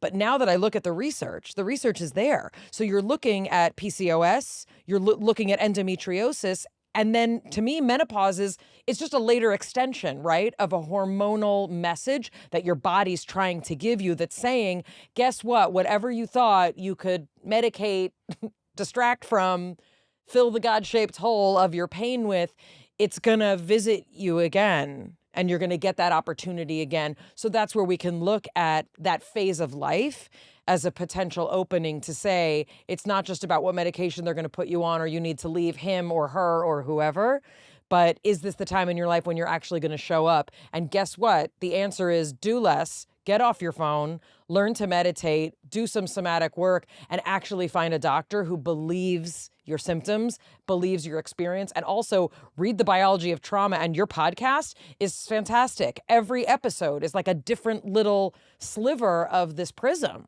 of the experience of trauma. Thank you so much for being here, Dr. Aimie. Where can people find out more about you and the incredible work you do? Well, first of all, thank you for the work that you do in the world. Thank you. It is incredible to see how you have showed up and the impact that you're having on people's lives for the better. Thank you. My website is biologyoftrauma.com. So that is where they can find the book, the podcast, the programs, and more information about me. Amazing. Thank you so much. We really cannot thank you enough. It's been a pleasure.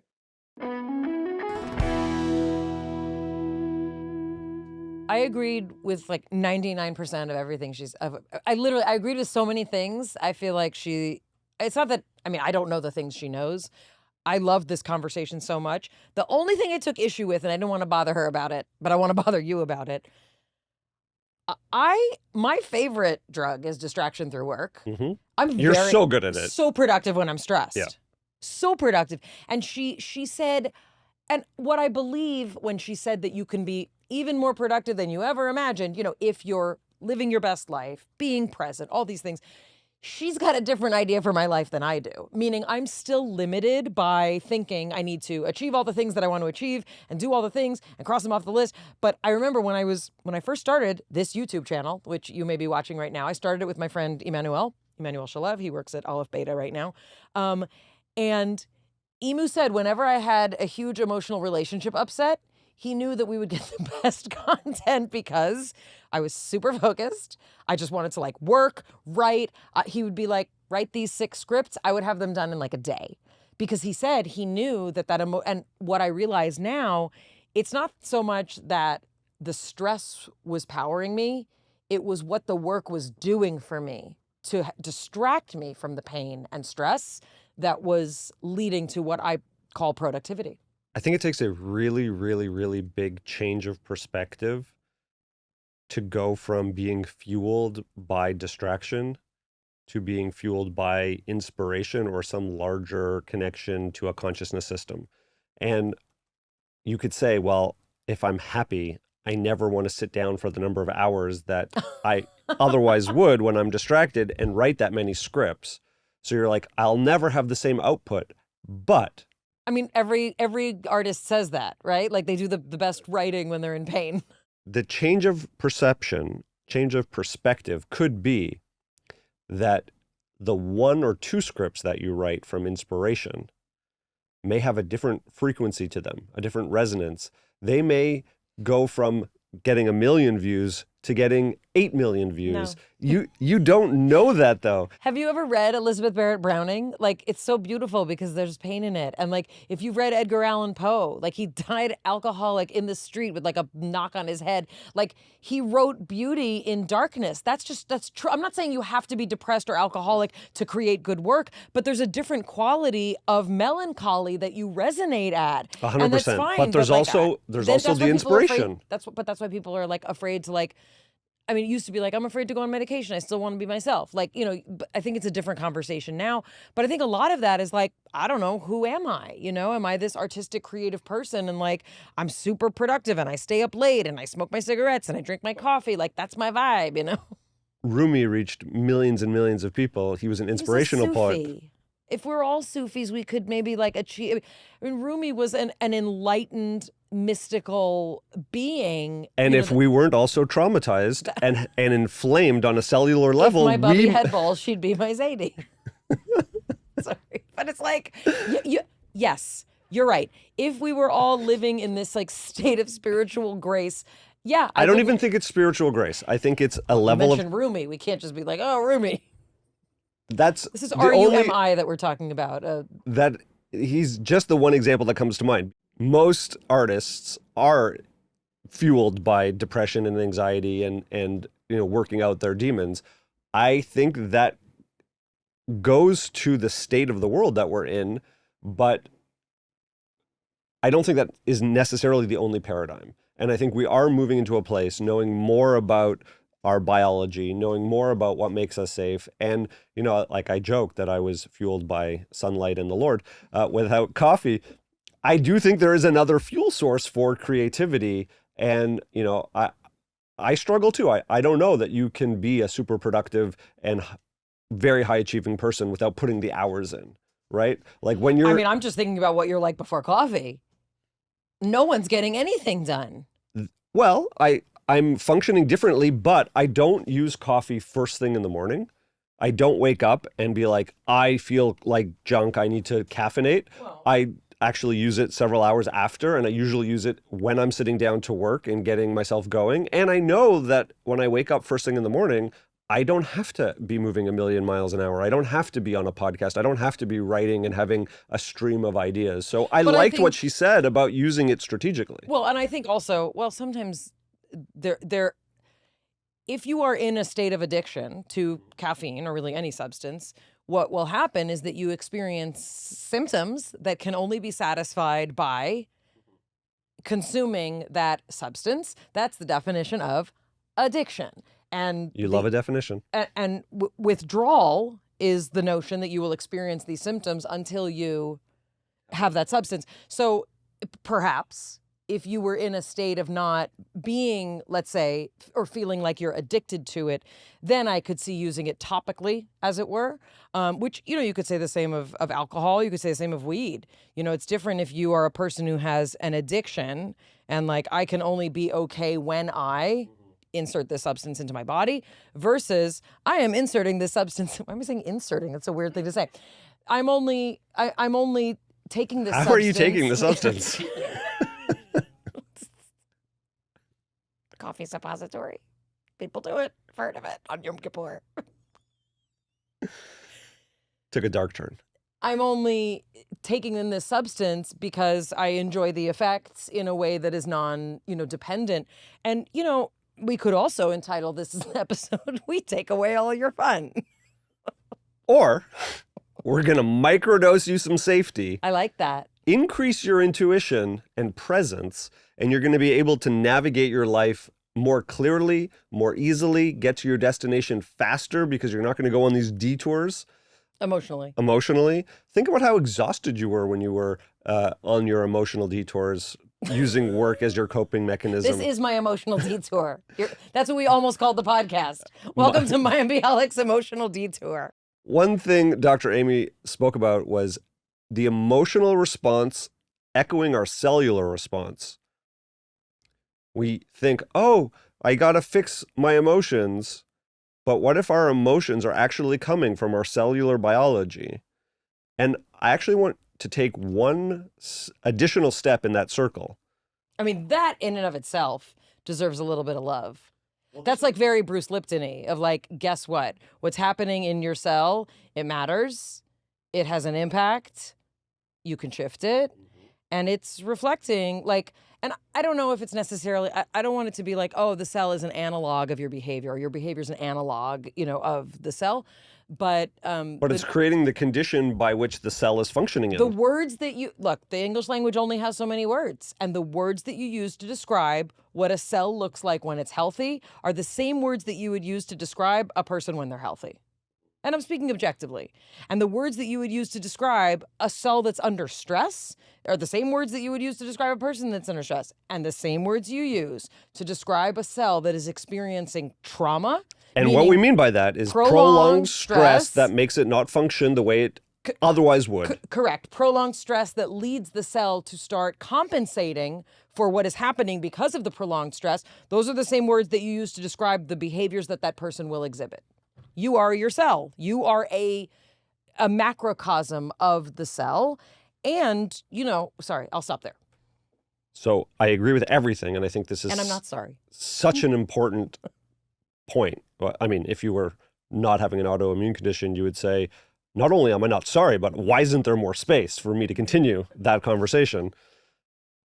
Emotional response echoing our cellular response. Now add the narratives that we make up based on our emotional responses. Meaning, when she said, nothing's going to work out, and some of this more critical macro black and white thinking or catastrophic thinking, it could be evidence of low functioning or stressed cellular biology. Yeah, I mean, I think also the gut-brain connection, the serotonin receptors in your gut, and how much functional medicine is looking at, gosh, what is the profile of a person with issues with serotonin have to do with? But there's also studies saying that serotonin has, quote, nothing to do with depression. Like, there's an interesting new kind of way to look at serotonin, which I don't want to because it's so hard, because I'm just getting used to understanding this way. But yes, the fact is there's a profile, there's a chemical profile that we can look at that are contributing to what many of us assume are organizing principles. It's just the way that we're born. It's just the way that, like, nothing's going to work out for me. No one likes me. Correct. I'm going to do Which is everything wrong. It's an extension of depression. But it's more than emotion. We could say, oh, we talk about our emotional profile. I feel depressed. I feel like there's lethargy. I feel anxious. I am languishing. I'm not sure what my purpose is. But if we actually look at the quality of our thinking, and the types of thoughts we're having could also be indicative of our biology. Sure. Those rumination thoughts, all that obsessing. And that when our biology is in a better, more active, more energetic, energy-producing state, then we may be geared towards more positive thinking, more optimism, more solution-focused. Well, we didn't even get to sort of like, what are the diagnoses you get when you actually might just have trauma, on a cellular level, right? Besides the diagnoses of IBS or chronic pain or all these things, many people we've talked about this before, many people are labeled bipolar. Oh, you're bipolar too, right? Because you're not having like that extreme mania of bipolar 1, but your depression's really bad. Oh, maybe you're just clinically depressed. You have generalized anxiety disorder. You're having panic attacks. I was talking about this with Dan Harris. When I went on Dan Harris's podcast years ago, as a journalist, he said, why do you have all these diagnoses? Why do you get all these things? Like, what? What's wrong? Like, maybe your cells aren't making enough energy. Well, I didn't know to tell Dan that. But what I now see in this framework of what Dr. Aimie is giving is like, you're allowed to say, I had some adverse experiences in my childhood. And I no longer feel safe. I no longer feel safe. I don't feel safe with you asking me that. Now I feel unsafe that we even had this conversation.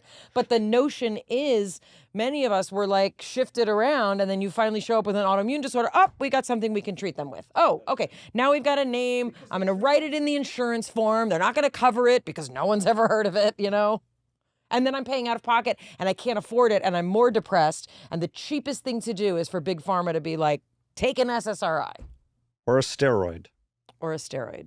The treatment system is so far away from the problem. Like, by the time you get into the system and there's something that is clinically viable to treat, that has an insurance code that can be reimbursed for, it's so far away from the problem as to be unrecognizable from the actual thing that's going on.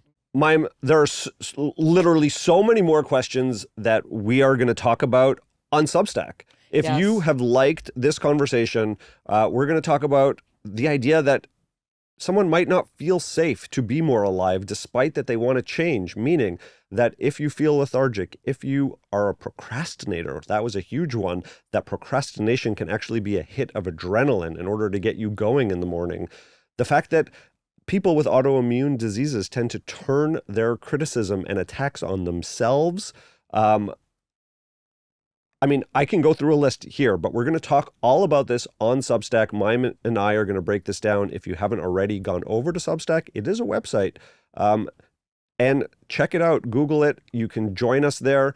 There's an amazing breaker community. We want to hear your reactions to this episode on Substack. Also, if you like this episode and want to have more personal interaction with us and other people about it, that's what Substack is for. We're really trying to encourage people to learn about the Substack world so that you can have a different kind of experience than you have just from listening. It's a deeper experience and it's a more personal one. So we hope to see you over on Substack. Go to substack.com and just put in Mayim Bialik Breakdown, and there we are. Make sure you're subscribed to this channel. Hit the bell icon if you're watching us on YouTube so you can get notified. And for more breakdowns, the one we hope we never have, we'll see you next time. It's Mayim Bialik's Breakdown. She's gonna break it down for you. She's got a neuroscience PhD or two. One fiction, one and now she's gonna break down. So break